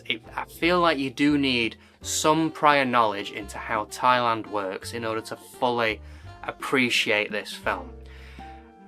The topic of law in Thailand is not really one that I'm interested in myself personally. So that might be why I felt a little more fed up with this one than I did with some of the others. Yeah, it's clearly got its thing to say and it's doing that. I just don't think it was made for me personally, which is fine, which is completely fine. If you are interested in that side of things, maybe you'll get more from it than I did. Because outside of that, it's a really well made, well put together film. It's shot really nice, the colour grading's good, it looks really professional, there's some interesting camera movements. It feels like a proper film, which is funny to say, but it doesn't feel like a low budget thing. It feels like it had a little bit more money and time and care and attention put into it, which is fascinating to see when these sorts of things. It definitely feels like it had more than a lot of the other films that we've covered in this. So, outside of all that I've said, there's not really any information on this film online. It's sort of just there on IMDb with not really much information. So, let's move on to the next section, shall we?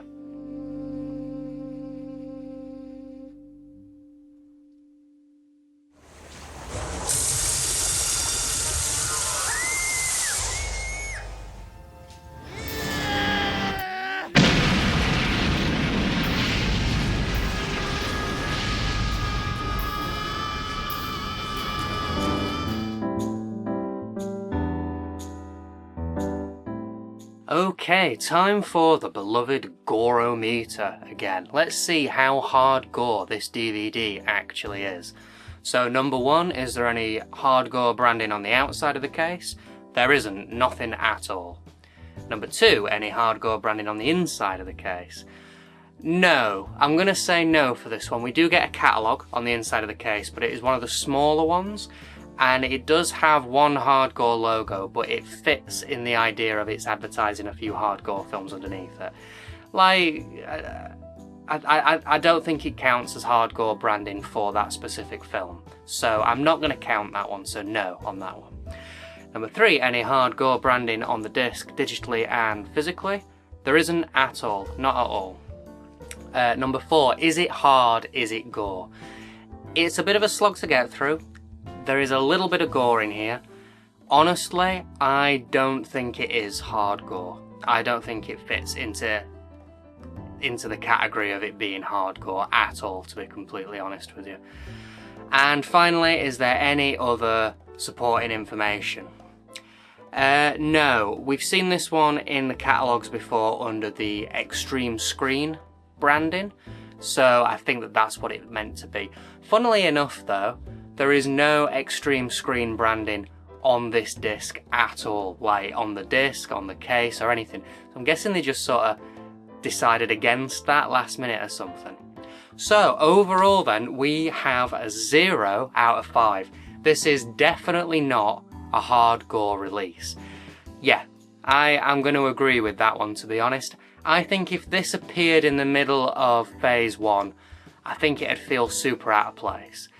It's a little too well polished, it's an action film, it's a foreign film with subtitles, not dubbed, so that doesn't really fit in with the rest. Its focus is more on the politics and just like, yeah, the prison system in Thailand. It's not really on the gore or the action or anything like that, so yeah, 0 out of 5. I can see this one just not fitting at all.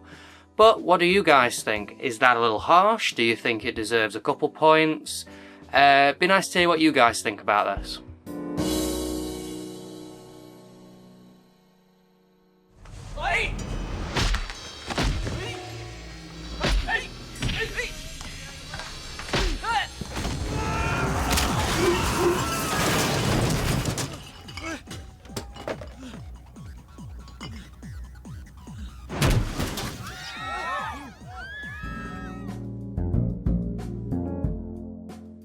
Okay then, let's have a look at this print. Honestly, it's got its positives. It's quite crisp and clear, the colours are quite nice, but it is one of those 16:9 into 4:3, so it's a tiny little window on a bigger screen, which just always looks a bit naff. And there was the odd flicker. It's not big flickers, but it's little flickers here and there, which does suggest maybe this is a VHS rip potentially or something like that. Either way, yeah, it's flawed. It's weird as well because this film has a higher production value to it, or just looks like it does. I feel like it'd probably benefit from a better release, maybe, or something like that, but I don't know. I don't know. Obviously there's subtitles on this one, and unlike the two Japanese ones that we looked at, they are hard-coded on this film. So they're just burnt into the image. And they're okay, There's the odd point in the film where I was a little lost and confused and wondering how we got to this point, and I wonder if the subtitles just aren't giving us quite as much information as they should be. I don't know. Outside of that, there's the odd typo and there's some spacing issues as well. There's like double spaces, triple spaces sometimes between words, but they're readable. It's okay. I've seen a lot worse in the past. It's fine. And on the disc then, so we get the film, we get a chapter select, we get a trailer, we get a single still ad for more screen entertainment releases, and we get a 9-minute behind the scenes featurette. But what's weird about this one is there's talking head sections in it, but all the audio is removed and replaced with a song, so you don't know what anybody's saying, and there's no subtitles or anything like that. But, you know, it's a behind the scenes featurette. You know, they shot the film with cameras and there was a cast and crew. It looks fine. It looks fine.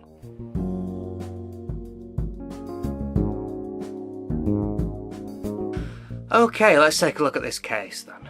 It's fine, really. The cover looks pretty cleaned up and, like, yeah, polished, which is a weird aesthetic because you'd think that they'd have added some grime and grunge to make it seem a little grittier. Oh well. It's cheap looking, but it's not the worst cover we've seen. All the information seems correct on the back of the case. Yeah, it's not too bad, really. Not too much to say about it, honestly. And lastly, we get the small catalogue on the inside.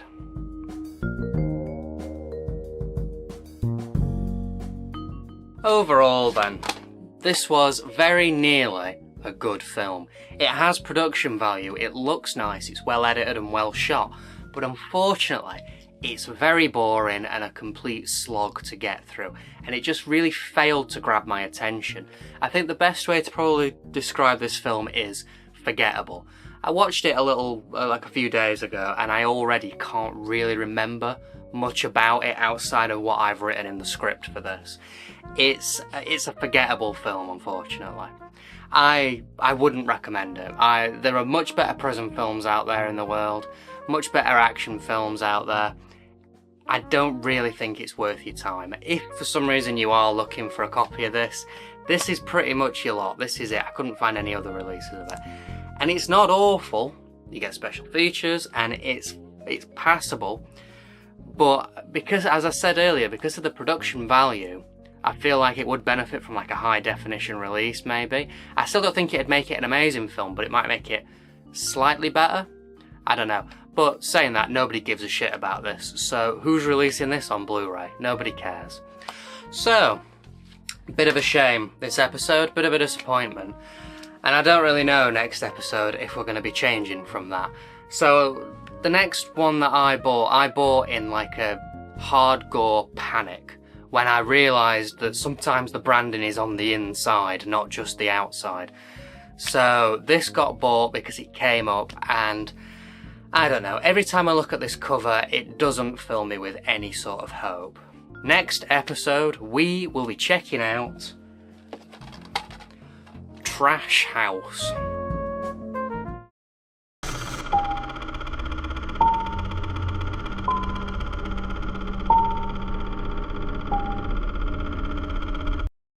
Hey up, getting a little trashy this episode, as we're looking at Trash House. This is a 2005 British horror comedy directed by stand-up comedian Pat Higgins. This is their directorial debut, and it looks like they're still directing films to this day. Mostly this sort of thing, sort of your schlocky horror comedy films. The film stars, the main stars are a bunch of people who haven't really done much else, but then we also get features from sort of British comedy obscurities, might be the best way to put this. So we've got people like Hannah Speller, who was in EastEnders and one of the Dick and Dom spin-offs. Then we've got someone like Glenda Laney, who is Sarah Milligan's husband and worked on 8 out of 10 Cats as a writer. And then we've got Paul Keresner, who wrote things like Not Going Out, Top Gear and Miranda. So you're not really going to know who these people are, but you'll have definitely heard of their work if you've ever skipped through channels on British TV at any point over the past 20 years. I really don't know what to think of this one. Just by judging it from what I know currently, which is that it's a British comedy which can either be really good if done right, or absolutely awful if not quite done right. And judging by the cover as well, we're not in for something high quality here. But that's all just judging. Let's take a look, shall we?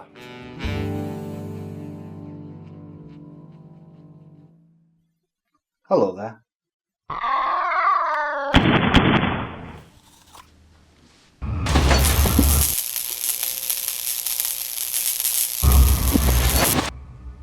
Oh yeah.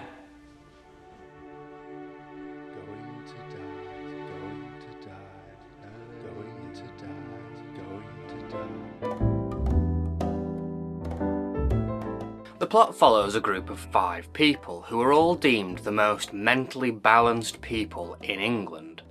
Now, they've all been brought to this one place because they get to test out this new device, which when implanted into your head, lets you imagine up anything that you want and it becomes manifest. So, they're all doing what they want to do. Some are curing world problems, some are fixing their own inner demons, and some are just banging anything that they can imagine. But one of these people might not be who everybody else thinks they are, and in fact, they're actually a psychopathic killer, and they're going to try and kill the rest of these people who are testing this device. This film is not good. It's not good at all. It takes about 45 minutes for anything to really happen. Before that, it's just a lot of conversations in rooms, very boring and static and not very funny. And then when things do kick off, we get the stupidest and some of the worst effects that I've seen in a very long time in a film. It's only coming in at 82 minutes and the credits roll at 79 minutes, but it still felt like it was far too long for this sort of thing.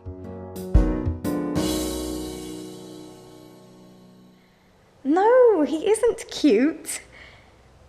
He's got things wrong with him. Sprained penis or no sprained penis, I am very happy. Which is why I win.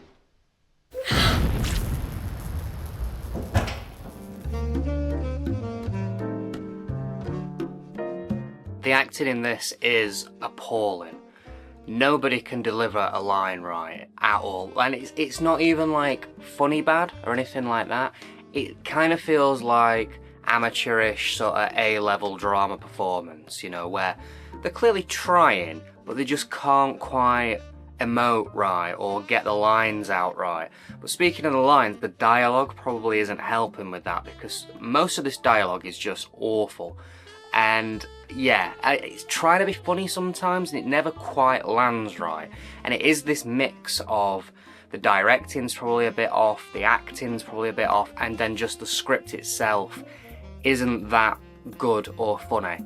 And it just sort of creates nothing. It's not entertaining, it's not so bad it's good, it's not good, it's just there, and it's kind of painful. Gore. That's an interesting one with this one. I don't even really know where to start. I guess we'll start with the bits that are fine, and that is the fake blood. Obviously it's all saved up for the very last act, in the last like 20 minutes, but when we get some blood, we get some blood, and it's splattering around all over the place, and it's not too bad, it works.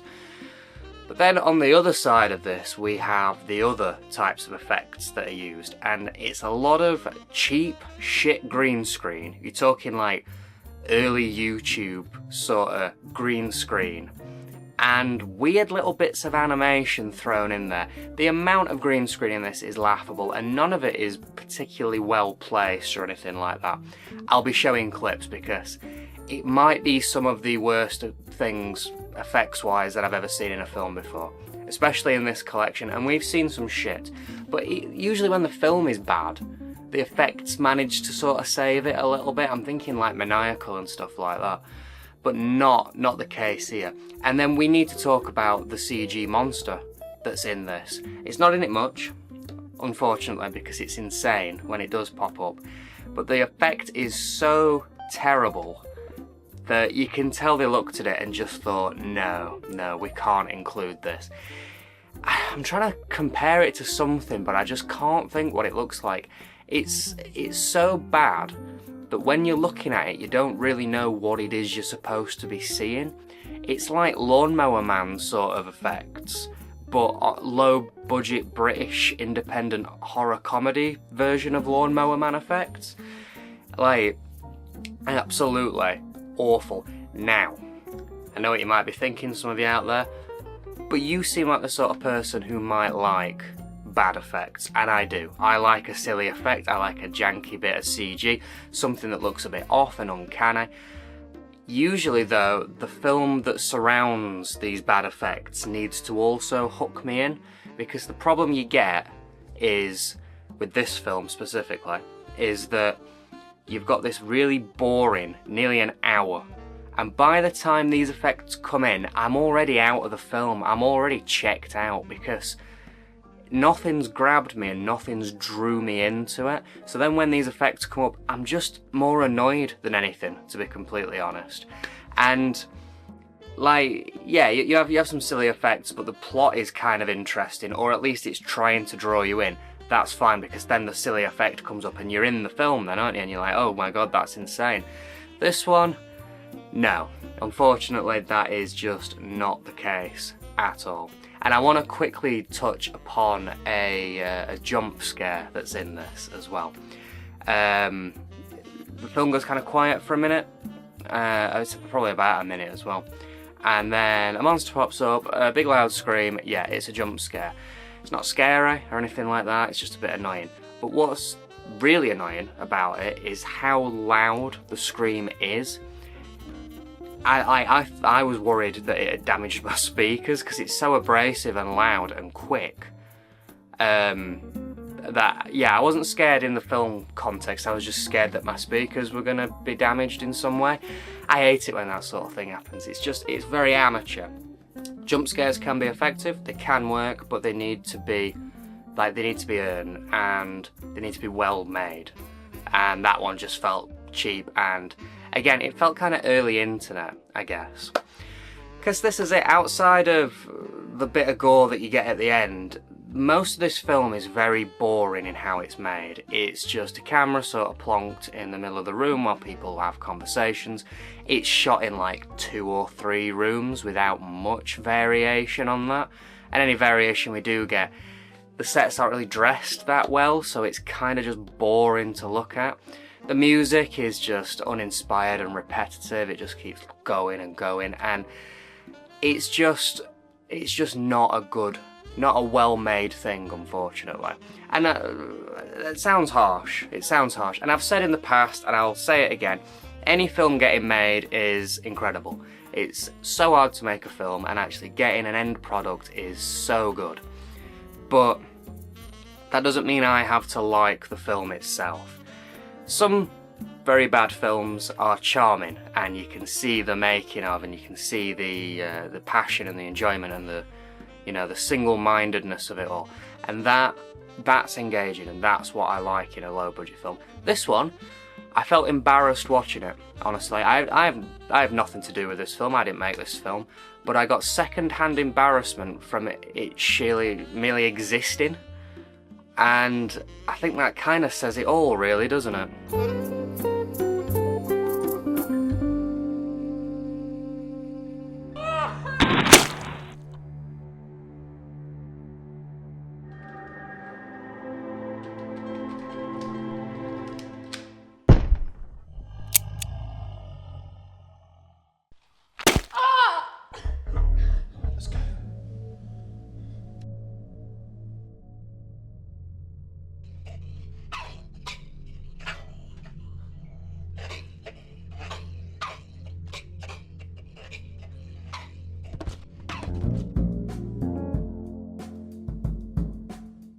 So I think we can definitively say that this film fits very nicely into the millenitrash category that we've created over the series.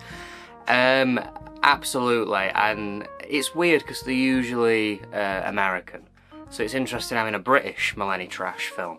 But it has a lot of the hallmarks that we see. The angst and the style of the time. I'm thinking particularly the dude in the shades who sets the group up with the chips. He's very, very millenitrash. Then there's things like the wonky effects and the repetitive stock metal music in the soundtrack. The weird edits every now and then. I'm pretty sure this was shot on DV, if not it would probably be something like a Hi8 maybe, or I think it's I think it's a consumer camera anyway, I don't think it's a professional camera. It's definitely not shot on film, I can tell you that much. And lastly, and probably most importantly, that CG monster. I think if there was going to be a mascot for millenitrash, that CGI monster would definitely be a contender for top spot on that mascot list. It just screams that era. It's like a PS2 game. It's like something you'd see on the cover of like PlayStation magazine in like the mid-2000s.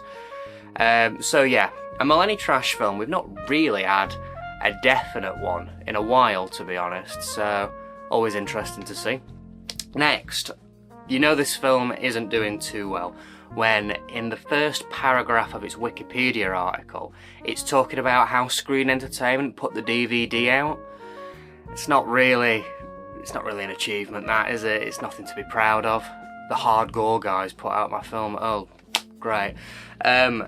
Little harsh, maybe, I don't know, but yeah, it's clearly not really got much of a following, this film. There's not much information about it online, just in general, to be completely honest, and it's letterboxed. Not many people have logged it or anything. I think it's a bit of an obscurity.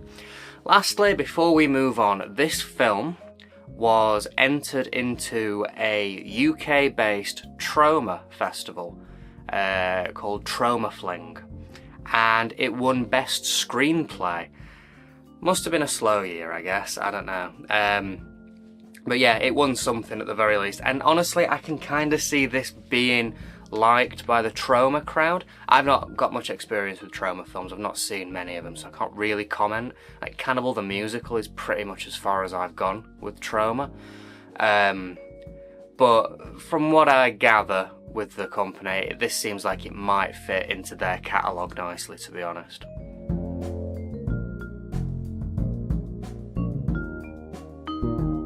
Hi, I'd like to take this opportunity on behalf of the Fellows House Project to welcome you to the experience of a lifetime. What's the best Christmas present you ever had then?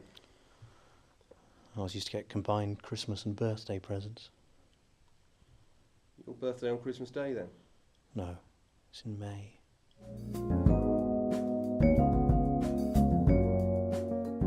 Okay, it's time for the Gorometer. Let's see how hardcore this film actually is. So, as always, we're going to start off with the branding on the outside of the case. We have nothing on this one, not at all. Number 2 is branding on the inside of the case. Again, we don't. We have a catalogue in this, but it's just the plain white one. No hardcore branding or anything like that, so not counting that. Number 3, any branding on the disc, digitally or physically? No, nothing at all. On the disc itself, digitally, we have some trailers, but none of it's got the hardcore branding or anything like that. It's just Screen Entertainment stuff, so no, not going to count that, so we're at 0 for 3 at the moment. Number 4, is it hard, is it gore? I mean, it's getting a point for this. Obviously, this would fit right at home with the rest of the millenitrash that we covered in Phase 1 of the Hardcore collection. It's millenitrash, of course it's going to fit in. Yes, it's hard to watch, it's got bad cheap effects, it's done on a low budget, it fits perfectly in with the rest of the films. So, gets a point there. Lastly, any other evidence? No, I don't even know where this one came from, to be honest. It's not really mentioned on any of the catalogues or anything like that, and it's a bit of an anomaly. So, we're going to end off the Gorometer section with 1 out of 5, which is not hardcore. Now, that's a bit of a funny one, really, because the film itself, it definitely feels like it fits in the collection, but everything else surrounding it and everything on the packaging and the way it's presented and the way you'd buy it in a shop is definitely not hardcore. So I'd be very interested in what you think, because it definitely feels like it would fit in there, but just a lack of branding really has let it down. So that's the Gorometer again, so let's move on.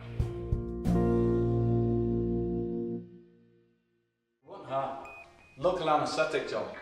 20 minutes at the most. You can't make me love you. Well, are you sure about that? Because I reckon I probably can.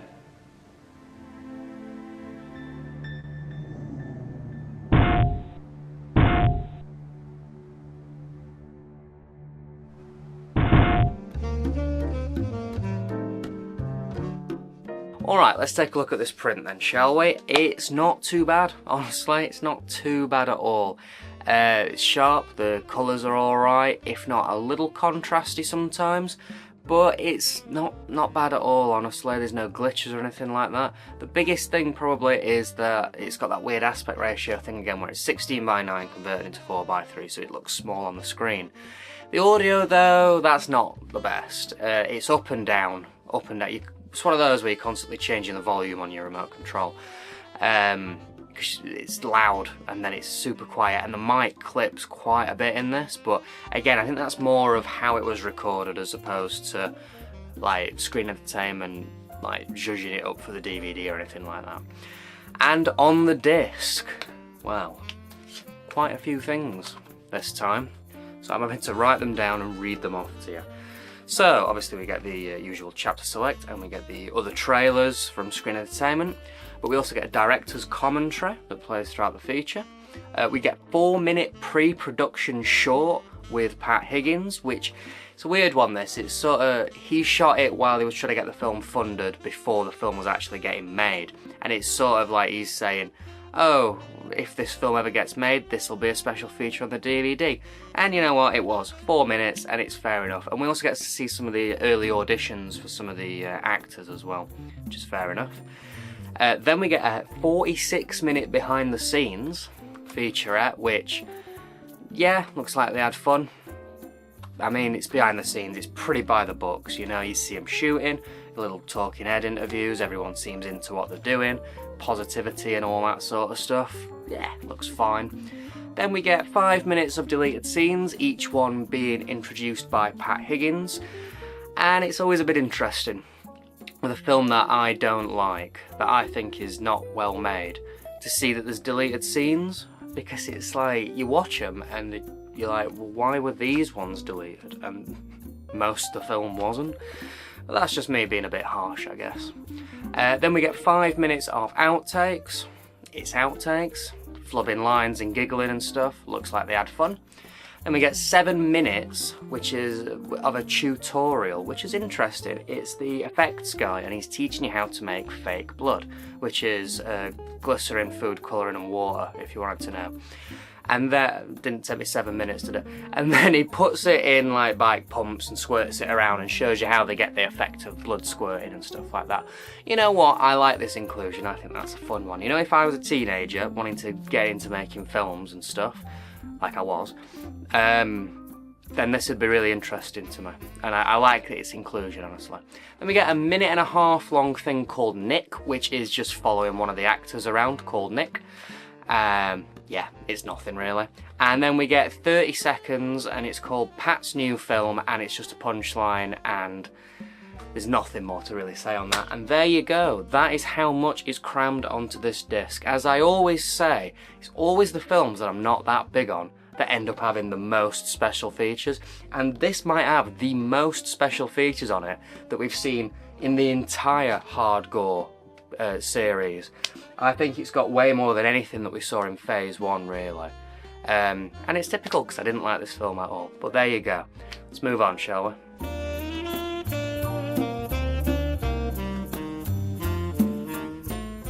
Okay then, let's have a look at this case. Now, this might be one of, if not the, worst front cover to a DVD that I have ever seen. Like, no joke. Who is looking at this and going, ah, there's my evening right there?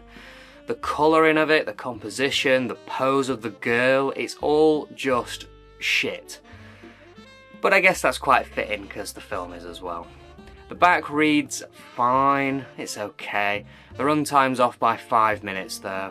And this is another one of those that has a disclaimer that the film isn't actually an 18, I'm pretty sure it's a 15 this time. Lastly, this has one of those white catalogues on the inside.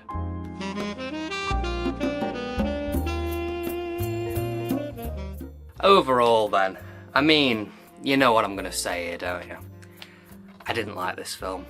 Not a surprise, I'm sure. It spends its first 45 minutes doing everything in its power to make you uninterested in its story and characters, and then when everything kicks off at the end, you just don't care. You're out of the film, your mind's elsewhere, and anything that it throws at you at the end, no matter how weird and awful and bad the CG is or anything like that, it just can't draw you back in, unfortunately. It's too late. It's far too late by that point. Some of the worst acting I've seen in a while, some of the worst visual effects I think I've ever seen. It's not a good package. If anything, it sounds like it should be interesting, but as I said, that first beginning bit just really draws you out of it. Yeah, I'm not recommending this. Again, not a surprise, but I ain't recommending this. If for some reason you are in the market, this is your lot. I don't think this has ever been re-released anywhere else. It's probably on YouTube for free, let's be fair. But I mean, the release of this is fine. It's got plenty of special features. The print's okay.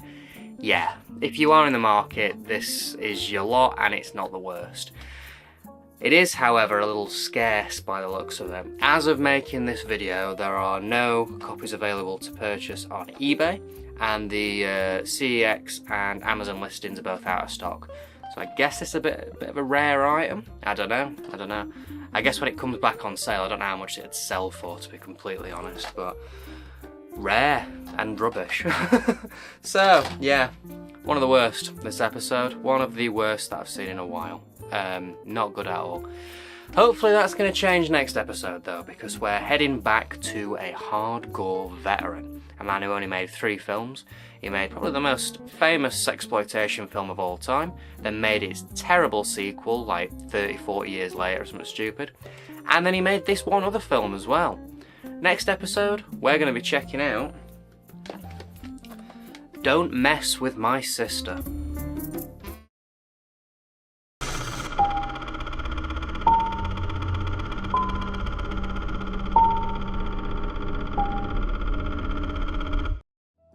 Hey up. So, bit of an interesting one this episode, from a director who is relatively well known for one specific film that we've already covered in phase 1 of the Hard Gore collection. This one though, not so well known. So let's see what it's all about. This episode we're taking a look at Don't Mess With My Sister, also known as Family and Honor. This is a 1987 action drama film directed by Miyazaki, who is infamous for directing I Spit on Your Grave, and later on its sequel. The film doesn't star too many names. Joe Pierce is our lead, and he had a couple bit parts, one in Abel Ferreira's Miss 45, and one in The Hidden, which has got Kyle MacLachlan in it. But yeah, not a bunch of credits to his name. So I liked I Spit on Your Grave. I think it's a very interesting and historically important sexploitation film. It definitely left its mark in the film industry anyway. Then he did this, and then he took 32 years to direct the terrible sequel to I Spit on Your Grave that he made, called Deja Vu, or I Spit on Your Grave Deja Vu. This one's just sort of in the middle, and you don't really hear many people talking about it. I'd never really heard of it until I was researching the Hard Gore films, and I don't know anything about this. It's Miyazaki. It could be good, it could be terrible. I don't know. Let's check it out, shall we?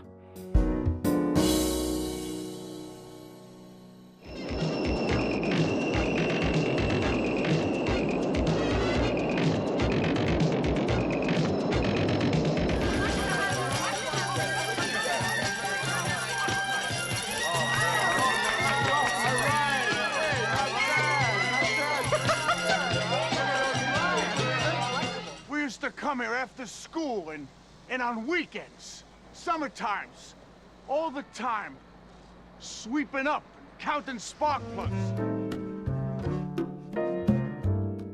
The plot follows Stephen, a recent father and accountant at his brother-in-law's junkyard. One birthday, he becomes smitten with a belly dancer and thus begins a room-temperature love affair that ends in murder. This isn't the worst put-together thing we've ever looked at. If anything, it can be quite competent in points. It's just the main plot kind of feels pointless, I guess. The main through line kind of feels pointless. It's not necessarily boring. It didn't feel like it took a very long time to watch this, but you will get to about like 40 minutes in, about halfway through, and you'll suddenly start realising that not a lot has actually happened. It's not the worst thing in the world, it just feels kinda stale, I guess. It's only 84 minutes long as well, and as I said, it doesn't overstay its welcome necessarily. It just needed a little more action or a little more something just to really enhance this pretty tame and pretty by-the-book story.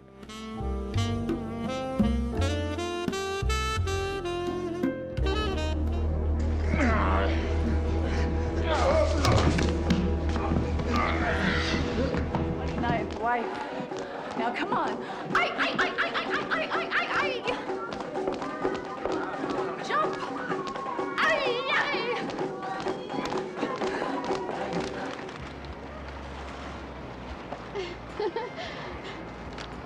Hey, thanks. The acting is fine, I guess. Sometimes it can lean into the iffy, but for like a low budget 80s film that was pretty much done on a shoestring budget, it's not the worst that we've seen. The characters, however, though, none of them are very good, let's say. It got to a point during the film, my partner turns to me and she's like, who should we be rooting for in this? Like, who do we want to succeed? And now I agreed completely. You get to a point and everyone's an arsehole, and you don't really want to see anyone come out on top, so then what's the point in carrying on watching? That's another thing that just sort of adds to this film's aimlessness in a way.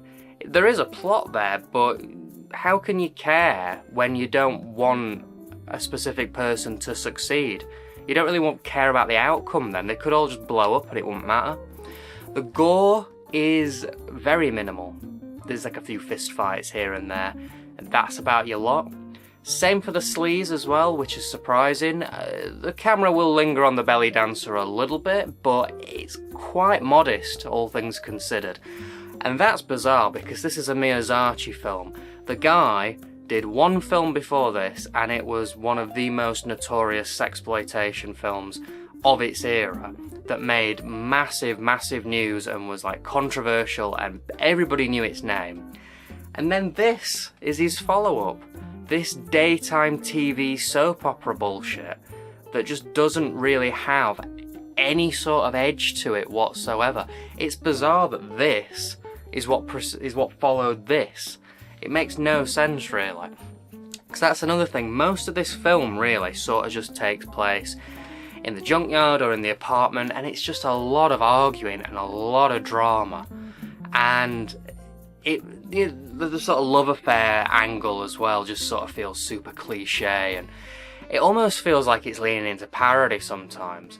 And it reminded me of that bit in season 2 of Twin Peaks where James goes wandering and ends up embroiled in some sort of like love triangle with murder involved, which is notoriously disliked by most Twin Peaks fans. I kind of have a soft spot for it because you've still got an Angelo Badalamenti score and you can still cut away to Cooper doing something. But that's just me talking Twin Peaks. I could talk for that for ages. But it feels that sort of level of cheesy daytime TV like. And it's weird. It's weird that this is the same guy that did I Spit on Your Grave. But this is the thing, I guess. It's competently put together. The editing's pretty good. The sets work. The lighting's nice. The sound is good. It all sort of works. And I think maybe I Spit on Your Grave not being like that and being a little choppy, a little rough, a little found footagey in a way, I guess, just because it's sort of shaky and it looks like something you shouldn't be watching, and that works in that film's favour because it's got quite harsh subject matter. Whereas this is pretty by the books, you know, it's not badly made, it's just competently made. And you add that with this pretty tame, mediocre story, and while it's not the worst thing you'll ever see, it's just sort of nothing, I guess. It's just sort of forgettable fluff. Gina, so glad you came. Well, where's my son? I want to see my son. You know, a man can go to sleep with a woman he don't even know her name. It's quick, like spitting.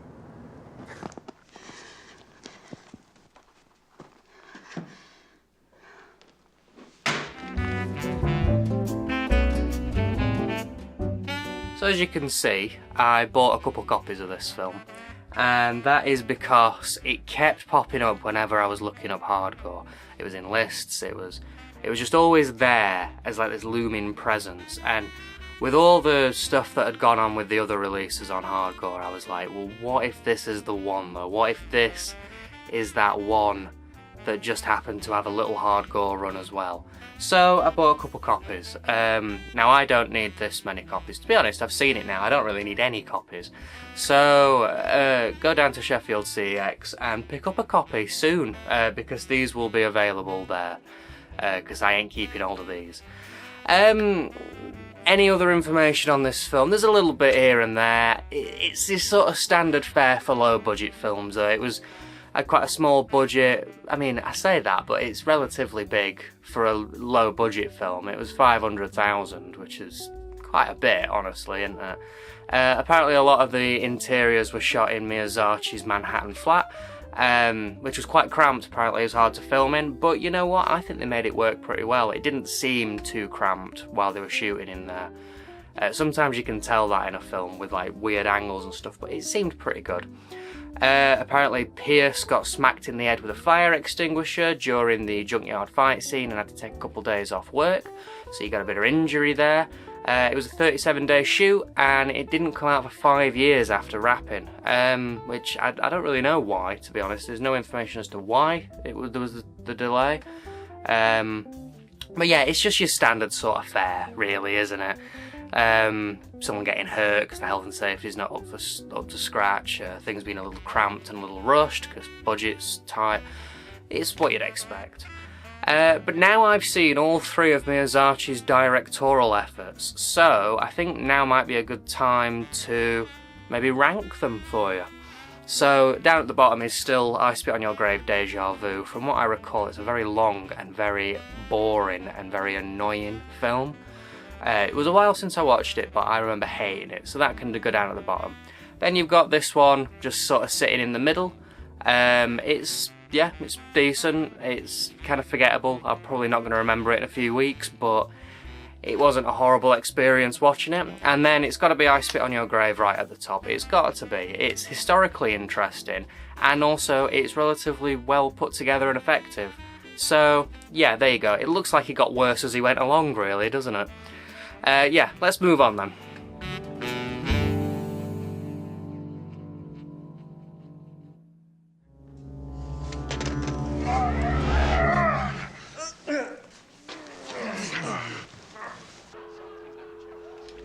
What the hell was that for?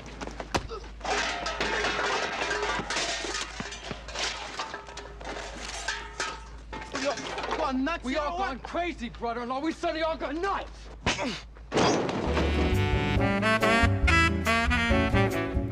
Okay, it's time for the Gorometer. Let's crack this out and see how hardcore this release actually is. So, number 1, any branding on the outside of the case? Nothing. Number 2, any branding on the inside of the case? Nothing again. Number 3, any branding on the disc physically and digitally?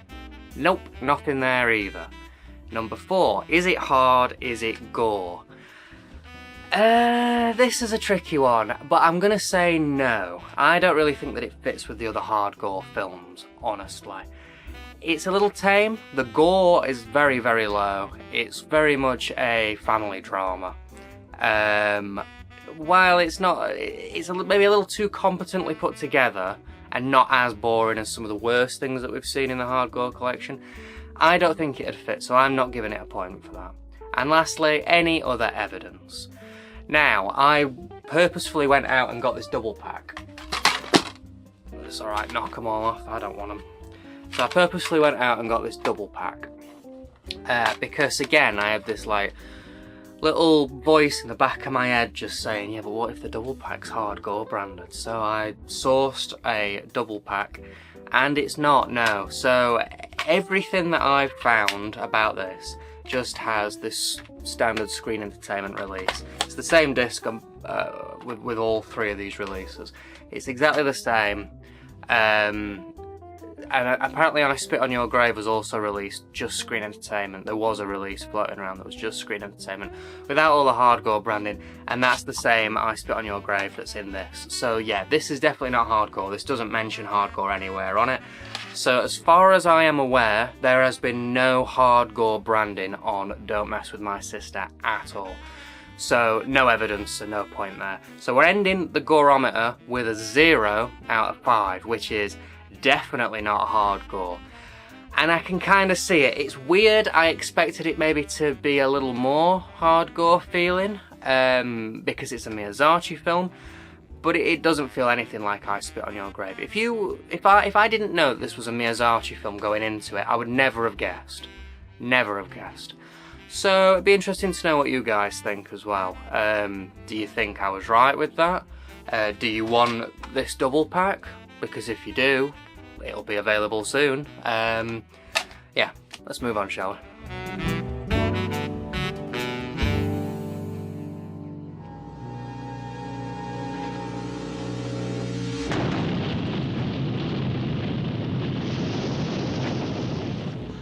So's your fucking tongue.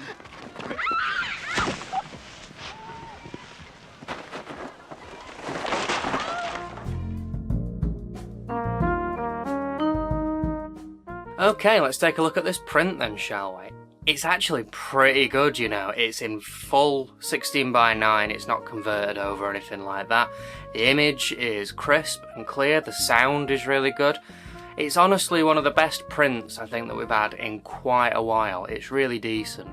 And then on the disc we get chapter select, we get trailers, and we get a 6.5 minute long outtakes and deleted scenes thing, and then we get 40 seconds of a video, which is just it's an image gallery, but it's a video, and it's just cycling through different releases from different countries of Don't Mess With My Sister.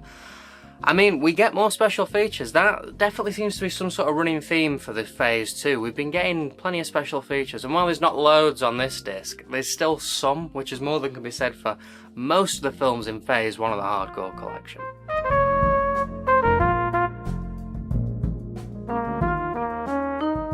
Okay, and let's move on to the case then. The cover, it's not bad at all really. I do quite like this artwork. It definitely has that sort of cheap 80s action film look. And yeah, I think that works, honestly. Not sure why they needed this little image in the top corner though. Seems a little redundant, but oh well. The back of the case, now. This looks a little off, I think. The blurry, silly face in the background with the beige tint just seems strange to me. I don't know, there's something off about it, and it doesn't really fit with the film either. The font looks cheap too, it's a little oddly placed, but the write-up's fine. It's brief, but the information all seems correct. It's definitely not the worst, just, I don't know, the front definitely looks better than the back with this.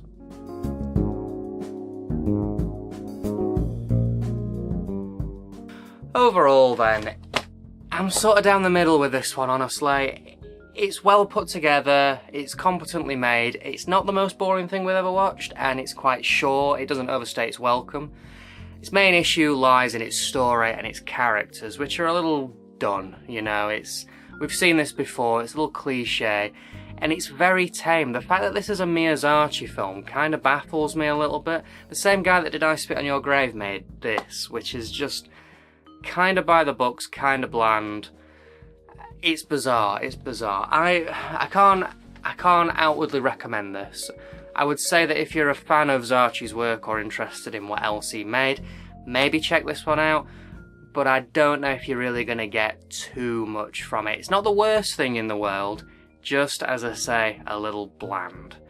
If you are in the market, the print on this is nice, there's a few special features, it's not too bad. Although if you are wanting to buy one, it looks like it's getting a little rare. I mean, I am cornering the market here with all these copies. As I said, these will be available in CEX soon. But also, it's just on YouTube for free. So if you are going to buy it, don't spend much. And if you're curious but don't want to spend money on it, I completely understand. It's all just on YouTube, so check it out there. So yeah, not the best, not the worst, just sort of bland. But weirdly, because of the crap we've been watching in Phase 2, this is probably one of the better films that I've watched. Weird. So, next episode, we're heading back to Japan for another J-horror. Another one that I'd never heard of before, but I really do like the cover on this one, so I've been a bit excited to watch this one. Next episode, we're going to be checking out The Manual.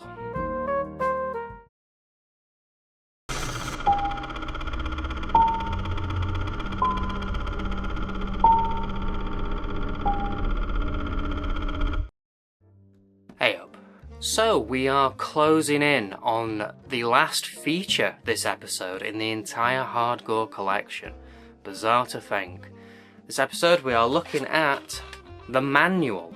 This is a 2003 J-horror directed by Osamu Fukutani. I am going to butcher some Japanese names here, so buckle in. He hasn't really done much else that I recognise. Nothing that's really broke through into the West by the looks of things anyway. The film stars Nozomi Ando and Kei Hore, who were both in Gamera 3, which I've seen.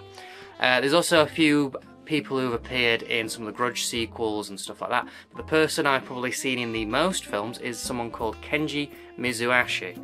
Now, this guy has appeared in Pulse, Taste of Tea, Funky Forest, and more recently Godzilla Minus One, which is an excellent film if you've not seen it.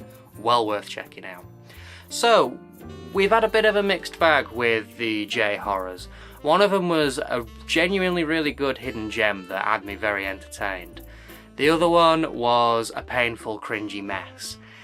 Now, I hadn't heard of either of those two, and I haven't heard of this one either. So, who knows? I really like the artwork on this, so I'm hoping that this is good. But, let's find out, shall we?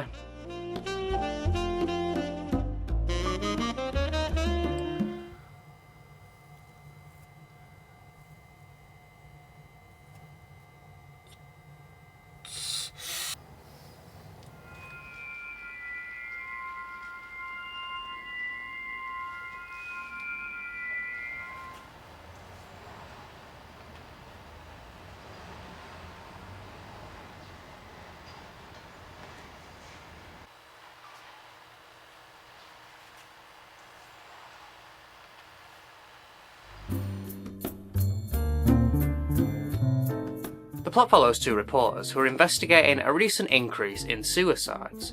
Their research leads them to an internet message board and a mysterious DVD with a bunch of offing methods on it. If you type on this message board and reach out to somebody called Ricky, you will land yourself a copy of this DVD, and you'll be invited to join a group of other people with similar intentions.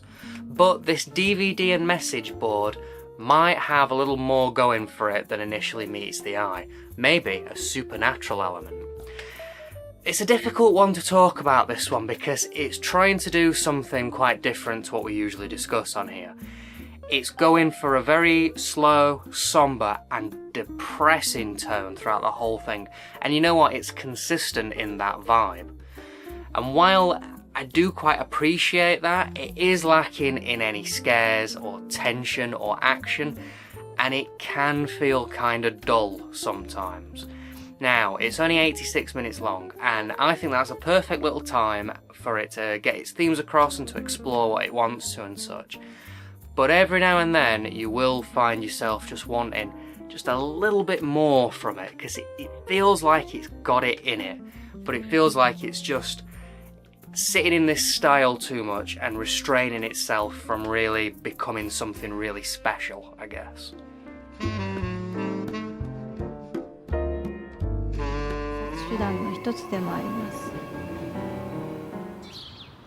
Hey! Hey! Hey!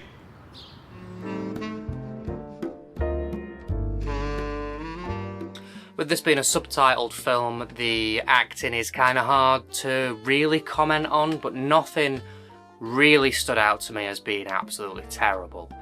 There was a few lines here and there, but I feel like it might have just been how they were recorded that sounded a bit off. But yeah, for the most part it seems okay. The characters are a little dull though, they're a little bland. And I don't know if our lead guy was meant to be, so that we can sort of put ourselves in his shoes, or if I'm thinking too much into that maybe. But yeah, they all seem a little one-note, I guess. Quite two-dimensional. The gore is kind of minimal, again. We don't see too much. The methods that are mentioned to us, a lot of them are right off-screen or obscured slightly. We don't really see much full-on. We do get some funny CG though, which I wasn't quite expecting for this film. And it's probably one of the best parts of it. It's definitely used in one of the most interesting sections.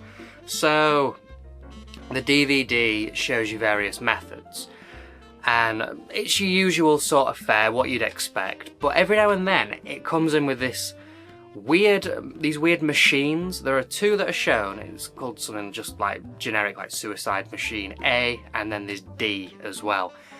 And they're these weird Geiger-esque mechanism machine things. And they're not fully explained, and they're really weird CG. But it kind of reminded me of like some of the analog horror sort of stuff. Which I liked those bits. I thought they were quite effective. I wanted more of them, to be honest, as well. But it does all ramp up to there's a nice payoff at the end for that, which I won't spoil. The tone is probably the most interesting element of this whole film. What it's trying to do with its sort of depressing nature, it's not afraid to really just slow down. And we have scenes where the camera's just lingering, looking at us, characters just like crying in a corner and stuff like that.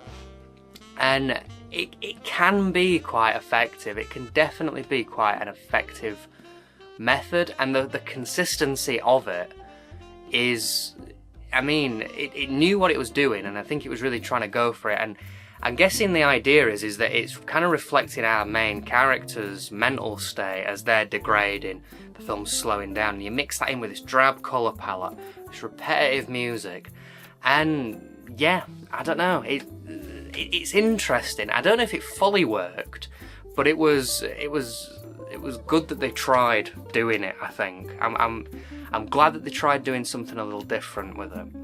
There are ghosts in this as well, but they're not really shown. They're not like, it's not like The Grudge where they're gonna jump out at you or, you know, creep you out or anything like that.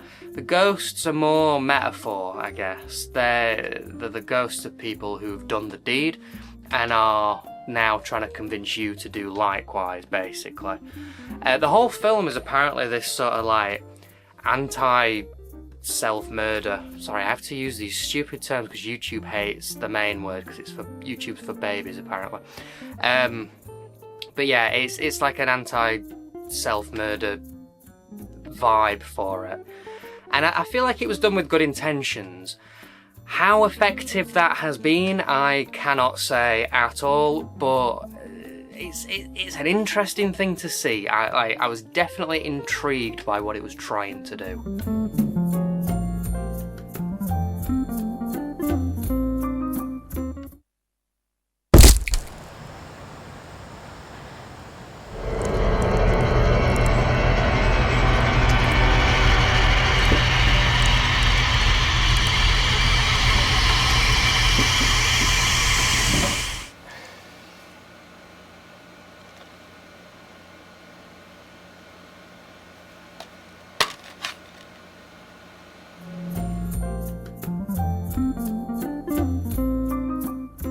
So you know what? I think that this film is millenitrash, but just. I think that it has quite a few of the things that we've come to know to be quite millenitrash hallmarks.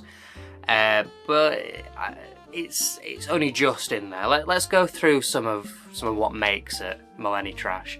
So we've got the angst of the whole thing. It's more of a depressive angst than an angry angst, but I still think that it's very early 2000s. Then you've got the weird CG, which is of its time. You've got the whole theme of the film being sort of based around the concern for internet message boards and just online in general, who you're talking to, what dangerous things are out there. Very of its time. And lastly, I'm pretty sure this was shot on mini DV. It looks very much like it was. It could just be the compression, I'm not sure. But right at the end, there is a mini DV camera in shot. So, and that was a nice little thing. So yeah, as you can see, there's a few things there. It's not the most millenitrash thing in the world, but I definitely think that it's just fitting in that category, like just. So apparently this is based off a book with a similar sort of name by a guy called Wataru Surumuri. Again, the book kind of sounds like the DVD in this, where it just sort of goes through methods on how. Apparently it was a preventative measure, but people then sort of questioned if it actually is, or if it's just a list of how to do it, and it was quite controversial when it came out in Japan. But I do also want to bring up a 2005 J-horror called Suicide DVD, which is very similar to this.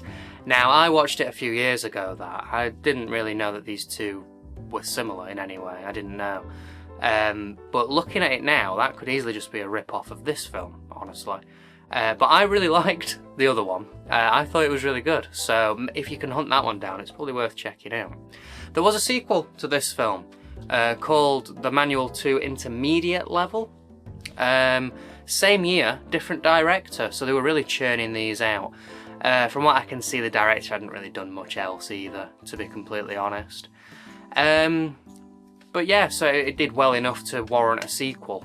And I think by the looks of it, the reviews are sort of similar for this and the part 2.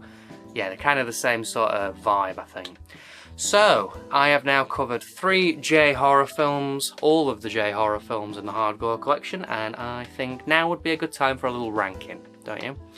So, at the bottom has got to be Tokyo Psycho. That was painful to watch. I really didn't like that film at all. It was cringy and bad.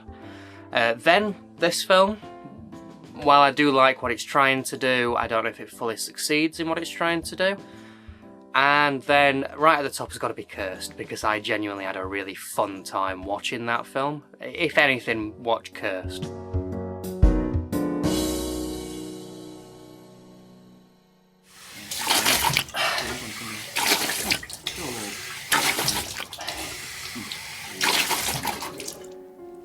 最も死の苦痛を味わうと言われる究極の自殺マシーン。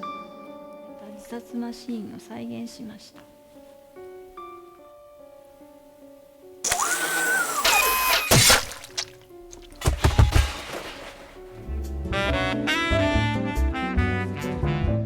Okay, time for the Gore-o-meter. How hardcore is this release?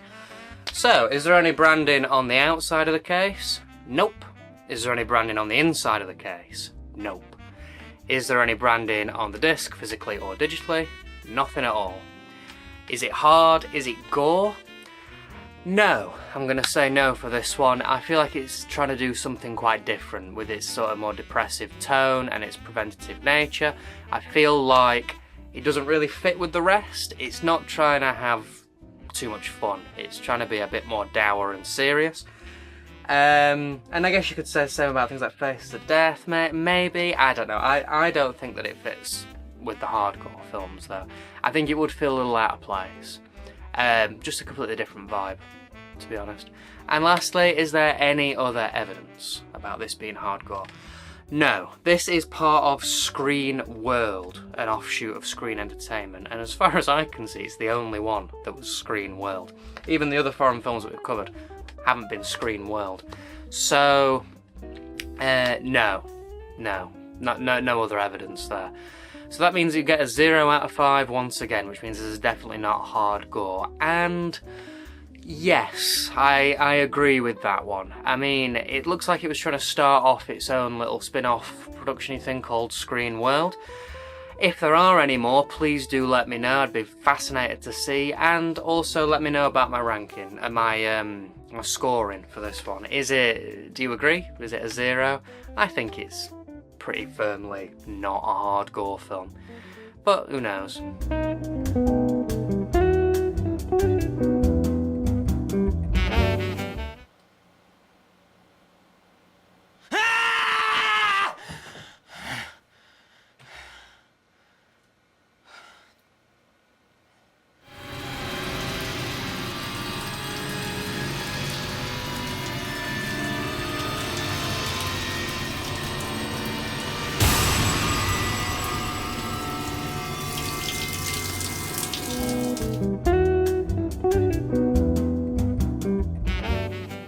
Okay, let's look at this print then, shall we? It's not too bad, I guess. It's another one where it's 16:9 into 4:3, so it looks small on the screen, which does make it look quite low quality. And there are a few sound issues with it clipping now and again, but it's not the worst. It's watchable. It's just not ideal, I guess. There are subtitles on this disc, and they're not awful. They might be some of the best ones we've seen in the Hard Gore collection.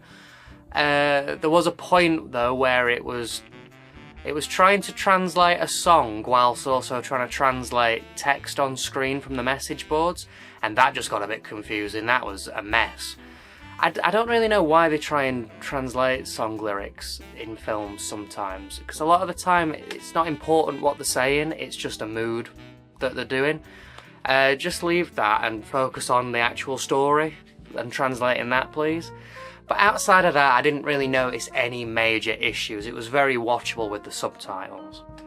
And on the disc, we get two versions of the film, in that we get the subtitled version and the non-subtitled version. Then we get chapter select, we get two trailers, a UK trailer and a Japanese trailer. We get more Hard Gore, well not Hard Gore, more Screen Entertainment trailers. And lastly, we get a 5.5 minute long behind the scenes featurette. And it's another one of those that Tokyo Psycho did, where it removes all the audio from the talking heads and the people on set and all that and just puts a song in the background for the whole thing. Which, yeah, it's fine. Maybe it's a Japanese way of doing behind the scenes, I'm not sure.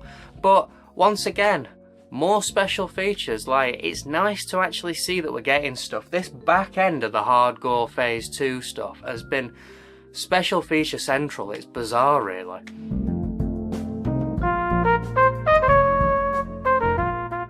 Okay, let's have a look at this case then.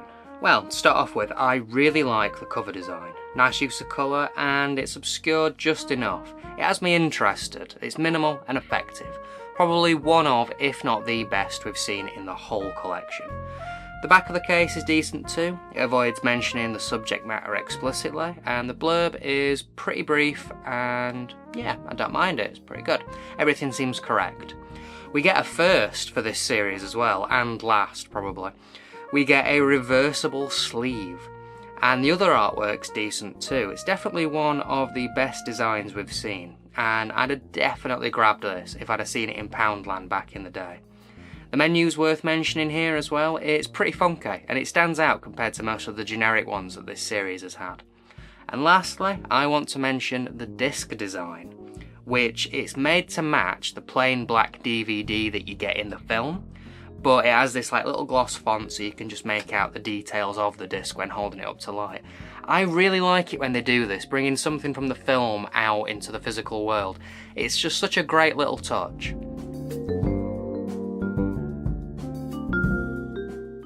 Overall then, I wanted to like this way more than I actually did, and unfortunately I'm sort of down the middle with it.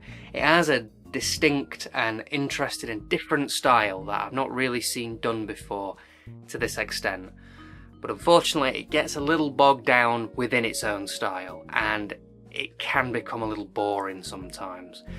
And the low budget didn't help. I think if it had a little bit more money behind it, it might have just sort of pushed it to really realise itself, but yeah, unfortunately it's just a little, maybe the millenitrash angle's a little too much for it. Yeah, I wouldn't outright recommend this, but if you're a fan of J-horror, or there's something in this review that you've seen that's piqued your interest, maybe give it a look.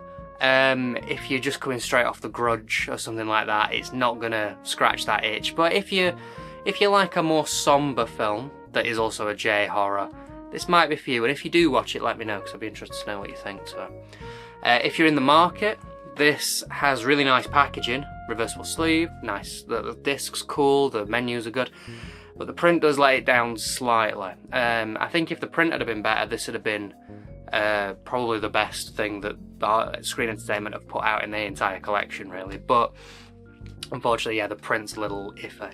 And if you are going to buy one, now's your chance, because looking online there are a couple available and they're cheaper than I paid for it. When I bought this, it was the only one available on eBay and it was over a tenner, which is too much for this film. It really is, for a DVD as well.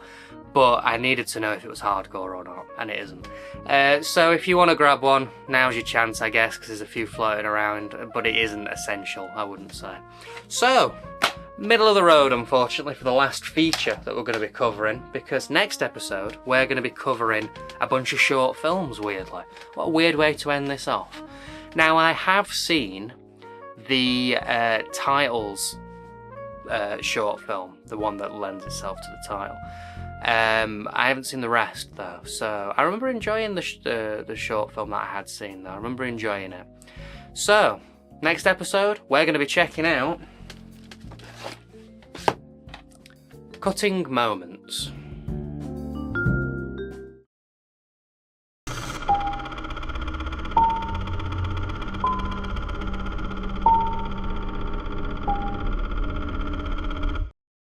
Hey up. So, here we are then, we are at the final disc in the entire Hard Gore Screen Entertainment collection, as far as I'm aware anyway. And this episode we're doing something a little different, because we're not looking at a feature film here, we're looking at a bunch of short films. We're taking a look at Cutting Moments. So this is 5 short films, with the most famous and longest short also just being called Cutting Moments. Now, I have seen the title short before, a long time ago though. I remember liking it, so we might be in for something good here. The other ones are all going to be new to me, so I have no idea what they are. For this review, I'm going to be going through each short individually, in the order that it is on the disc, and then maybe at the end I'll do a little ranking from worst to best. So, let's crack on with the first short, shall we?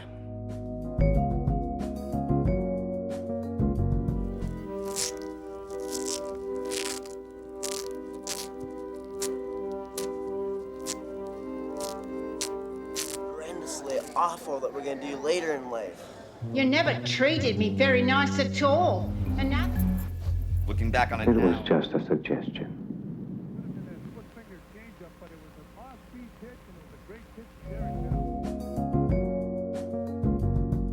Crack on we shall, as our first short film is called Crack Dog. This is directed by Casey Keogh, and is the only thing that they directed. It only comes in at 5 minutes, so it's the shortest of the lot in this collection, and it is a very short film. The film stars Vic Noto, who is a name you may recognise because he was in Street Trash. So, very short story for this one. Basically, a guy and his dog are picking up some crack via killing the drug dealers. A lot of the comedy from this comes from this dog, which is a real dog in some shots with a pink mohawk, and then in other shots, when it's doing crazier things like smoking crack or attacking people, it's a very obvious and quite charming puppet. There's a lot to like about this. It's got a lot of charm and a lot of like fun, actiony bits going for it. It crams a lot into its 5 minutes, a lot of colours, it's got a grimy aesthetic which really suits it. Feels a bit like Street Trash actually, with that sort of grimy New York look. Yeah, it flew by pretty quick. I'm a sucker for a puppet, especially when it's quite an obvious but still quite impressive puppet. I'm guessing this had quite a low budget. It was 1988, I believe, so it looks kind of low budget and DIY. And then to have this puppet that's pretty effective is fun. I like it a lot. Also, it's just in and out with its punchline, I guess. The whole film is basically the punchline of this dog smokes crack and attacks people. And when it's done right, that sort of thing can be more effective than drawing it out, and I think it was quite effective in this. Yeah, not much more to say on this one. Strong start. I'd give this one a 4 out of 5. Let's see what's next. Pizza man.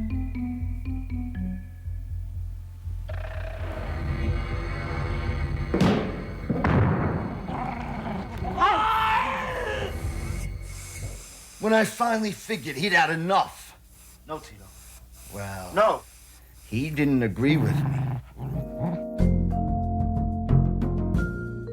For our second short, we get Don't Nag Me. This is from 1987 and directed by Timothy Healy and Gino Parno.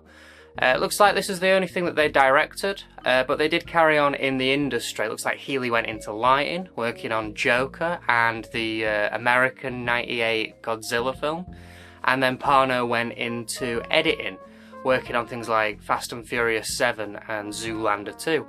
Good to see that they're still doing stuff, yeah. So the plot for this one follows a guy who is sick of his wife nagging him, so he kills her. But that doesn't stop her, basically, and she continues to nag him from beyond the grave, driving him insane and forcing him to confess to killing her until he eventually gets the electric chair. I went massive on this one, so it's kind of annoying. It's not that funny. The wife's voice is really grating, and it's meant to be, but that doesn't necessarily mean I'm still going to have fun watching the film just because you're doing the thing that you say that the character hates.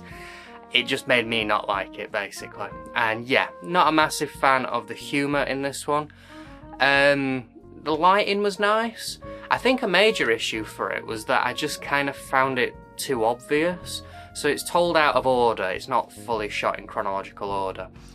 We start with him having confessed to killing his wife, and from that you can kind of just infer what is going to happen for the rest of it. It's 18 minutes long as well, which is quite long for this sort of thing, and when you just kind of know what's going to happen and you're just listening to this annoying voice that's intentionally annoying for 18 minutes, I was just kind of waiting for it to be over and done with so we could move on to the next one, honestly.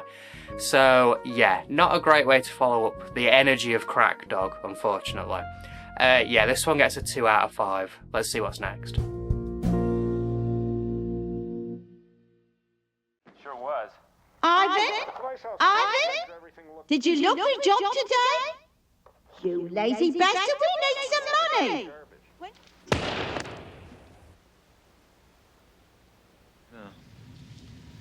You know, from the way he was talking, it sounded like he could have gotten away with it.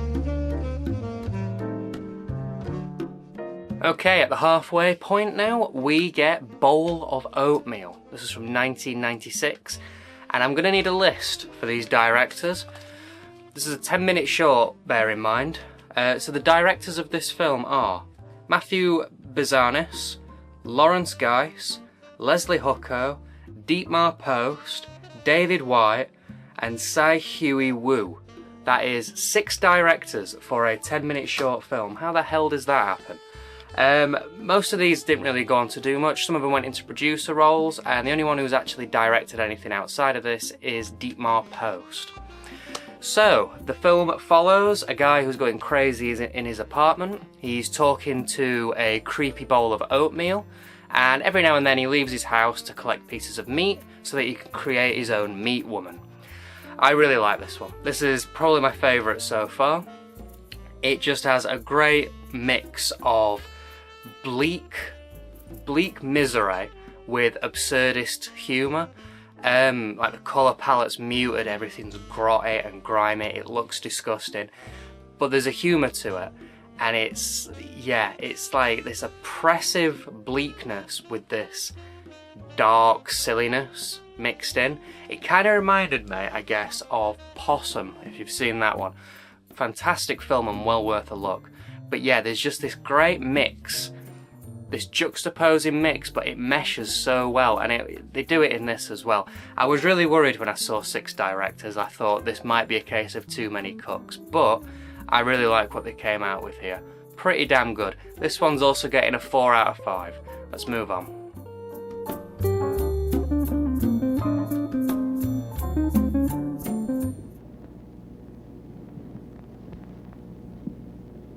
You could go out and meet people, you know, socialize.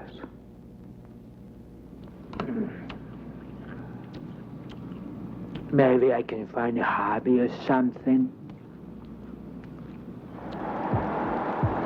You forgot to buy my milk. Was it something I said?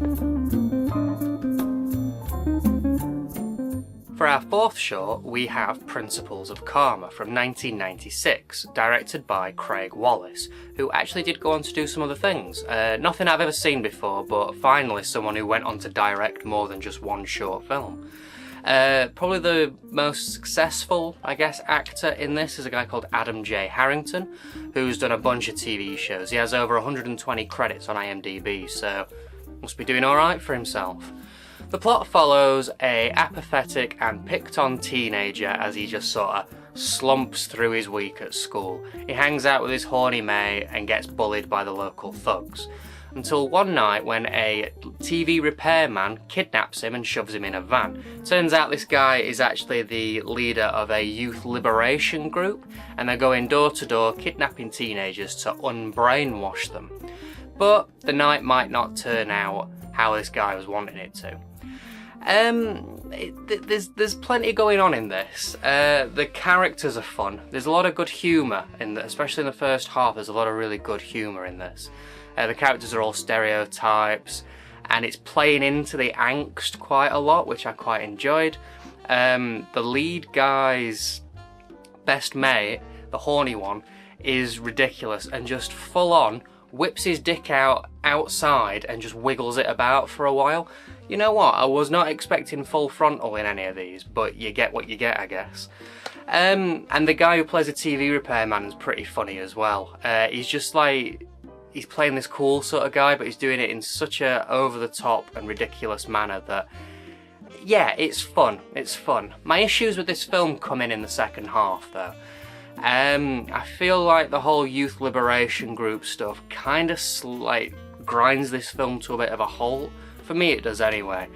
And yeah, I didn't really like where it ended up going. I liked what it was doing at the beginning, but then yeah, when it really gets into its actual final plot, I sort of started losing interest a little bit, to be honest. So yeah, bit of a mixed bag. It's got some stuff going for it, nice colours, silly characters, but yeah, that last half just really needed tweaking, tightening, editing. I'm not fully sure what it needed, but it just didn't really work for me. So straight down the middle with this one, a 2.5 out of 5. One more, I wonder which one it's going to be.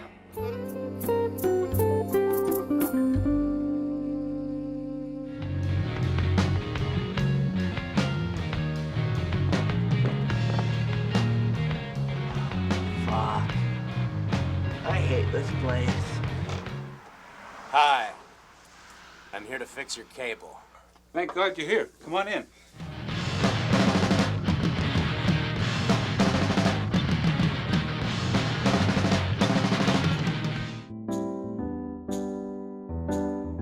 So here we are then, the title film, the main event, Cutting Moments, made in 1996 and directed by Douglas Buck. Buck later went on to do an anthology film called Family Portrait, a Trilogy of America, which incorporates this and 2 other of his short films. And it looks like he mainly does short films, and he's still doing stuff today, which is nice to see. This film comes in at 25 minutes, being the longest in the whole collection. The actors haven't really done much else. Didn't really see anything that they'd done outside of this. But this film is possibly most notorious and most famous because Tom Savini did the effects makeup for it. So we should be getting some good gore in this. The plot follows a crumbling family. We get the distant, possibly abusive dad. We get the innocent, abused, lonely looking kid. And then we get the also abused, sort of distant, fed up, end of a tether mother and wife. So we sort of pick up the plot just seeing them do the day-to-day stuff, and then in one last-ditch effort to be seen by her husband, the wife decides to dress up all nice and stand in front of him and see if he pays attention, which he doesn't. Bats her aside. And this is sort of her tipping point, and then she proceeds to go into the bathroom and completely disfigures herself, and we end in a big old bloodbath, basically. It's good. It's very well made. It's a slow burner compared to a lot of the other ones in this, but it needs to be, because it's ramping up that bleak, oppressive family drama side to it, and you really feel it. You really feel that, like, crumbling, miserable family decay. And it all adds up to then this big violent outburst at the end. And yeah, it's very effective. The gore it's so close to being over the top, the gore, but it isn't. And it feels real in a way. It doesn't feel real, that's daft, but it feels genuine. It feels like it's it's not being silly, you know. It's gore with purpose, I guess is the best way to put it.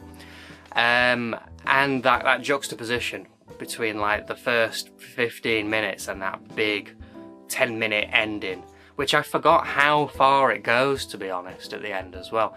Yeah, it's really good. It works as metaphor, it works as just a fun little, well, no, it's not fun. It works as an effective bit of practical effects and gore.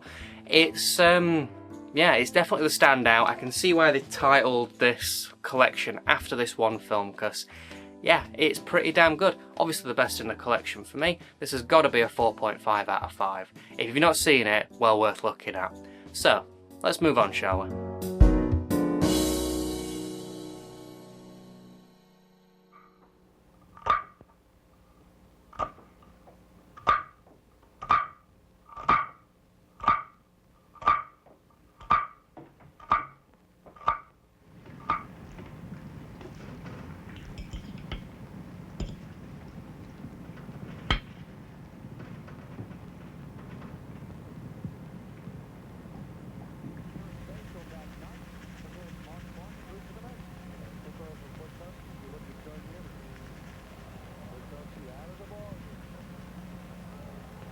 Yeah, the first batter for the Yankees. So there we go then, that is the whole package of the Cutting Moments anthology film. It's weird. It's weird that all these things were shoved together, honestly. It only comes in at about 75 minutes, which is short and sweet, you know. And the good thing about anthology that I always like is that if you're getting a bit fed up with one short, you know that soon it's going to switch and be something different soon. So it's a nice variety, I always think. And this one, yeah, I don't really know why these films need to live together on this feature, but they do, and it's a nice way of seeing some of the lesser known ones in this as well. These are all pieced together. There is, like, sometimes you get bookends and a through line. This one, it is just somebody cutting a piece of cloth, and it never really goes anywhere. I don't really know why it's included, to be completely honest, but it's there. So, we've seen all the shorts, let's rank them, shall we? Let's start from the worst and work our way up to the best. So, down at the bottom has got to be Don't Nag Me. It just didn't work for me, this one. It has its moments of being okay, but for the most part it's just a little too repetitive and obvious and annoying. Then we've got Principles of Karma, which was working for me in the first half, but didn't in the second half. And I don't really know what you'd do to sort of switch it around. Maybe a bit more human it needed to be in that last half or something, I don't know. Still though, there's some good moments in it and it's probably worth a watch. Next up after that we have Crack Dog, which is short, sweet, entertaining, and there's a puppet in it. I really like that one. Then we've got Bowl of Oatmeal, which is miserable yet quite funny, which is definitely my sort of thing. I really like something that can really make you feel disgusting while watching it, but then also make you laugh as well. Pretty damn good. And obviously, number one has got to be Cutting Moments. It's the title film for a reason. It's super effective, great gore, great atmosphere. Yeah, it's pretty damn good. And I definitely recommend checking that one out of all of them if you can.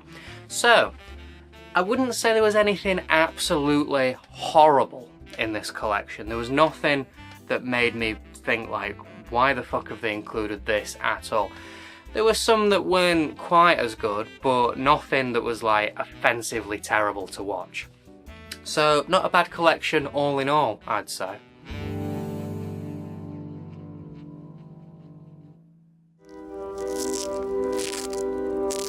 I killed my wife.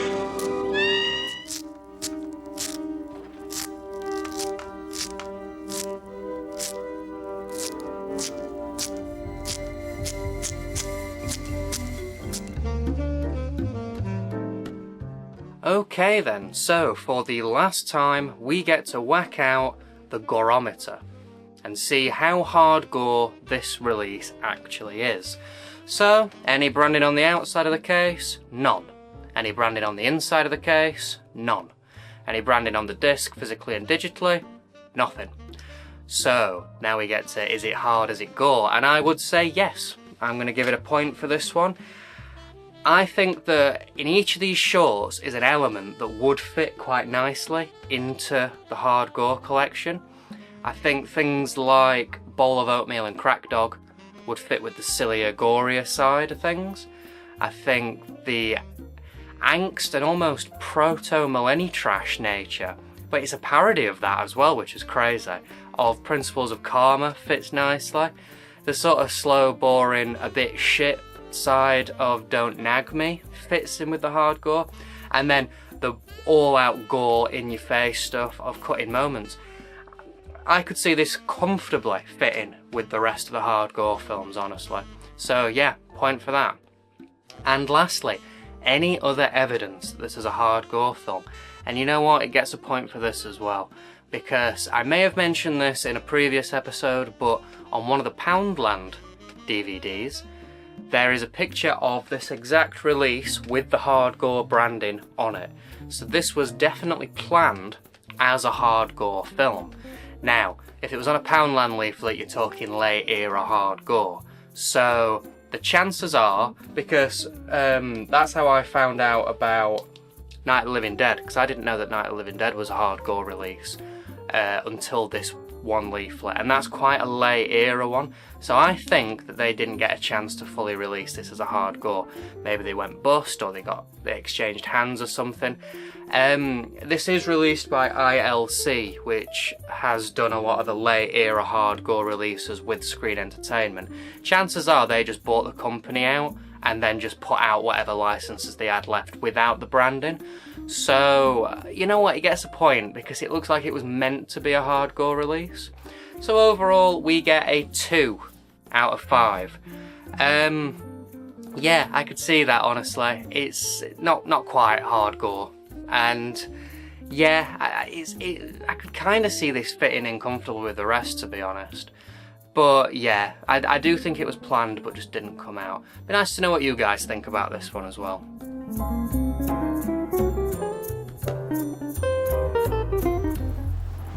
Back before the big crash, me and Tito were living in an abandoned...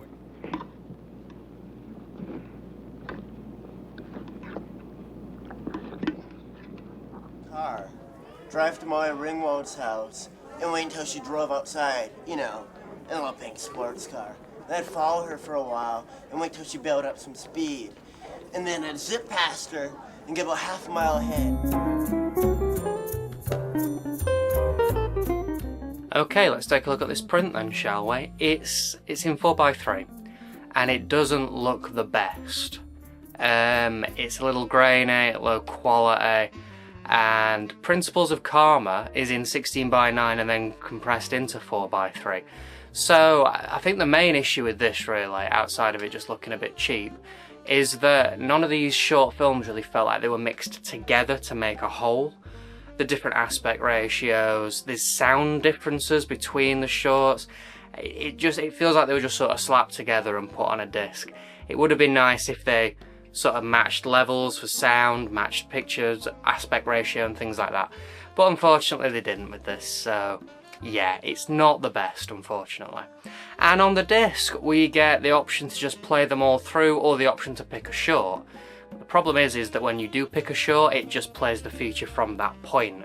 The shorts aren't separate, basically. It's just, if you want to watch Principles of Karma, you're halfway through the film, and it's just going to start from halfway through and then play through the rest of the films. So, yeah, not ideal, really.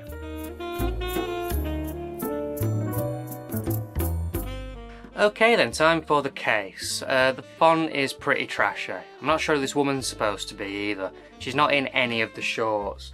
She's holding a knife. I don't really know. Nobody holds a knife in this. I thought it might be supposed to be the woman from Cutting Moments, but she has scissors. So I don't know. And what are those buildings at the bottom? What is that? Is it chess pieces? Is it buildings? It looks like it could be dildos. I've no idea what those are. We get a quote from Savini, tooting his own horn, and we also get one from Abel Ferreira where it says that he's the director of The Funeral, which isn't one that I've actually seen or heard of. Surprised they didn't go with Driller Killer, seeing as Screen Entertainment and ILC put that one out. You'd think they'd want to advertise their own film, wouldn't you? The back has a little too much waffle, I think. It's a bit too wordy. And there's a typo right here as well. Yeah, it's not good.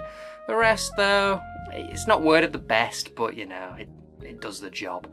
The runtime's right, though, which is nice. Overall, then, you know what? This isn't a bad collection of short films, to be completely honest. You know, not all of them are amazing. The two that weren't amazing did have potential though, and the three that were good were really, really good. It's only 75 minutes as well, so it doesn't overstay its welcome. There's a good bit of variety in here.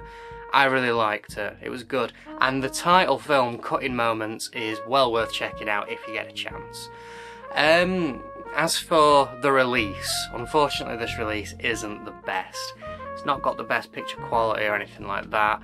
You can't really watch the shorts separately without having to watch the rest of the film when you do, and there's no special features or anything.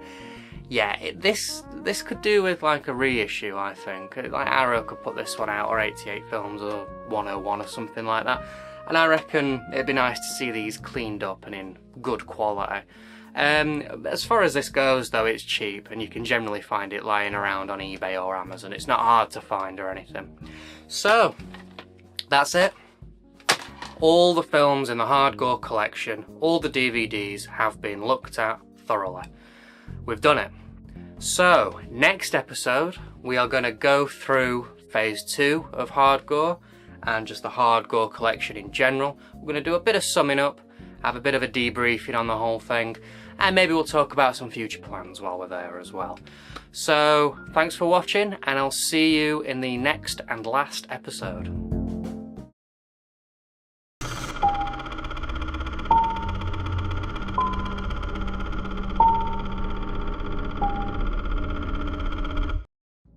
Hey up.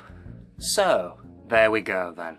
That is, as far as I'm aware anyway, all the Hard Gore films and Hard Gore adjacent films covered.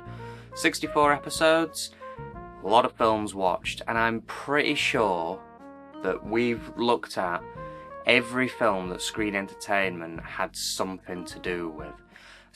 Mostly with the Hard Gore in mind. There may be other Screen Entertainment DVDs out there that don't have any Hard Gore branding or anything.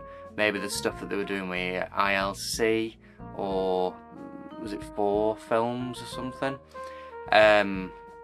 Maybe one of those. There's more films out there. I know they did a bunch of the classic pornos. I won't be talking about those on this channel because there probably won't be much to say about them, to be completely honest. But I'm pretty sure, I think that we have looked at every Hard Gore Screen Entertainment film in existence. And you know what? It feels kind of good to have done that, finally. It feels good. It wasn't an easy job. A lot of stress, a lot of searching, figuring stuff out, weird dead ends. But we got there. We finally did it, and we looked at every film that Hard Gore has had anything to do with, the Screen Entertainment has had anything to do with. 2 phases. Phase 2 we've just finished, and I'm pretty confident in saying that Phase 2 is the last phase. Phase 3 will only come about if I've missed something. If somebody gets in touch and says, well, you didn't cover this film, sends me a picture and there's a film, Hard Gore branded and everything, and I haven't looked at it, then Phase 3 will come about as a sort of mop-up of any little bits that I've missed. But I'm pretty sure that we can say that this series of films is the most comprehensive guide, deep dive into this company. And I don't see there being any more. There's no evidence of there being any more anyway. It's quite an elusive company, quite one that's quite difficult to pin down. But I can't see there being any more DVDs out there that I've missed. Phase 2 was definitely weaker than Phase 1. Only 10 films in this one. But they didn't really line up with the sort of films that I'm into, I guess. 6 of them were horror, 3 of those being J-horror, which is a genre that I'm a big fan of, and something that I've been wanting to talk about on this channel just in general. The selection of J-horror that we got, though, wasn't the best. There's a lot more examples that are way better in the J-horror genre, and maybe I'll talk about those at some point. They didn't do the best, those videos, but it's still something that I'm interested in, and maybe it's just picking the right films for it. Outside of that, it were like dramas and actions, you know. The horrors that we did get, we got like Trash House was probably the closest to a pure horror. Faces of Death sequel, it's a Mondo film technically. And Cutting Moments being a bunch of shorts, not really a feature, I don't know. It was a bit weird, a little bitty, but it was nice getting these looked at and pinned down. And we have done, and there we go. So I think now what is probably a good idea is to rank Phase 2's offerings from worst to best. And I'm going to be including Cutting Moments as one thing. I'm not going to be divvying out the shorts. Cutting Moments is one thing, so there's going to be 10 films and it's going to be worst to best. So let's start with the ranking. So starting with the worst, we have Trash House, Aussie Park Boys, High Ambitions, Tokyo Psycho, Bangkok Hell, Faces of Death 4, The Manual, Don't Mess With My Sister, Cursed, and the number 1 spot is Cutting Moments. Cutting Moments kind of had to take the number 1 spot, really. It was just the best of the lot. It had variety for a start, which you kind of need with some of these. And the title short was it's just excellent. It's really well made.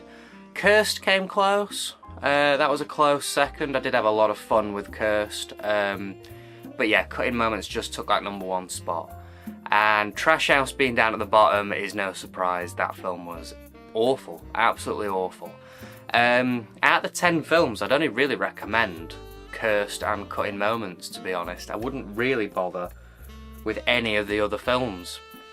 And I mean, it's not much of a surprise, really. They weren't great, a lot of them. So, that was the ranking, and whilst we were doing these films, we also came up with another way of grading them.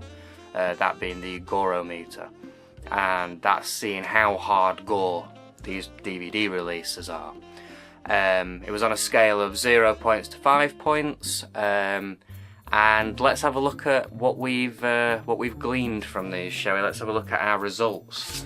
So, coming in with 0 points at the bottom, we've got Bangkok Hell, Don't Mess With My Sister, and The Manual. And yeah, these ones they didn't have any branding, they didn't feel like hardcore related films, they just didn't fit, so these were definitely not hardcore. At one point we had High Ambition and Trash House. Trash House, you could argue, should be a little higher. A lot of this does come down to the branding on these, I think. Like, a lot of these were lacking in any sort of reference to hardcore. High Ambition didn't feel like it. That was like a low-budget drama, and I don't really know why it was in the collection at all, to be honest. At 2 points, Cutting Moments. This is getting there. This is kind of close. It feels like it should have been a hardcore release at some point. We even have pictorial evidence of it with the hardcore branding, but it never got released with it. So, yeah, I could see this one being part of the collection, but it just doesn't quite make the cut. At 3 points, we've got Aussie Park Boys, Tokyo Psycho, and Faces of Death 4. We're getting there with these. These are maybe hardcore, and you can see it with these. Faces of Death 4 especially. Just sort of feels like it's just touching hardcore, but Again, it's things like branding that let it down. Like the actual packaging itself doesn't fall in line with the Hard Gore stuff.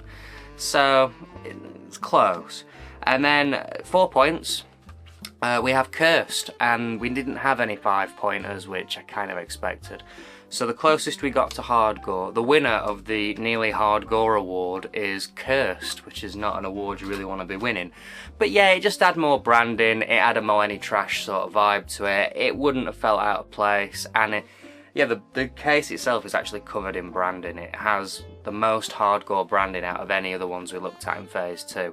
It's just missing the little like spine guy.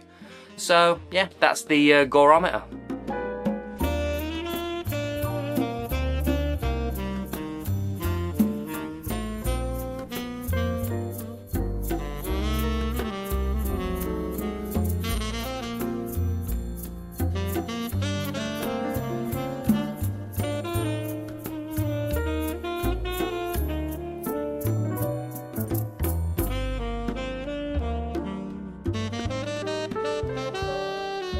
And there we have it then. That is possibly the most comprehensive guide to the Hard Gore collection that has ever been made.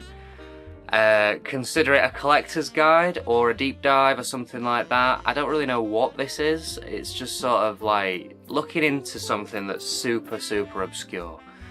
And I mean, it's so obscure, I'm surprised a lot of you stuck around for these, to be completely honest. But I'm glad you did. I'm glad you did.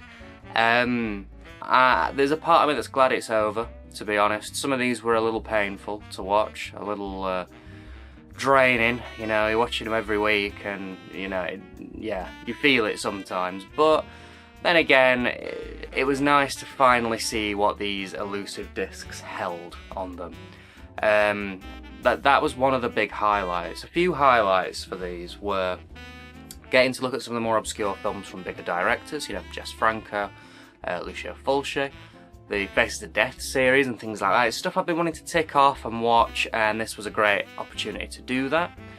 It was also interesting, just, you never really knew what you were going to get, and discovering these things and coining the term millenitrash and discovering these millenitrash films was quite fun, honestly. A lot of them were shit to watch, but it was the journey to get to them, I guess, as well, that was quite entertaining and quite interesting. And then also, yeah, just figuring out what was on these discs. As a kid, my mum used to give me £10, off you go into town, and that'd be bus fare, lunch, and whatever else I wanted to buy. These were £1 each. I could have just bought a bunch of these, but you know, I might have gone to CEX beforehand and bought a £4 DVD. Might have bought a tartan film or something like that. So by the time I got to Poundland, I might have spent up. So I didn't buy a bunch of these. I had a few growing up, I did have quite a few, but I didn't buy a whole lot of them.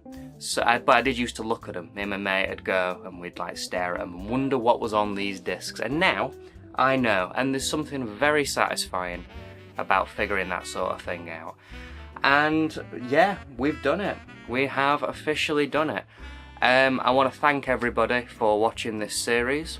It's been around 2 years in the making. It's taken up a big chunk of my life for the past 2 years. If you're new to the channel and you found me because of these reviews, then welcome and thanks for watching them. Thanks for sticking around. Maybe check out some of the older stuff that I did. I did like the Vipco Scream Time, The Dead of Night, Dripping Blood Theatre. Similar to what I've been doing with the Hard Gore stuff, so that might be up your street. And if you've stuck around since I was doing the Vipco stuff, then thank you so much for sticking around. I hope this series lived up to the other ones that you enjoyed.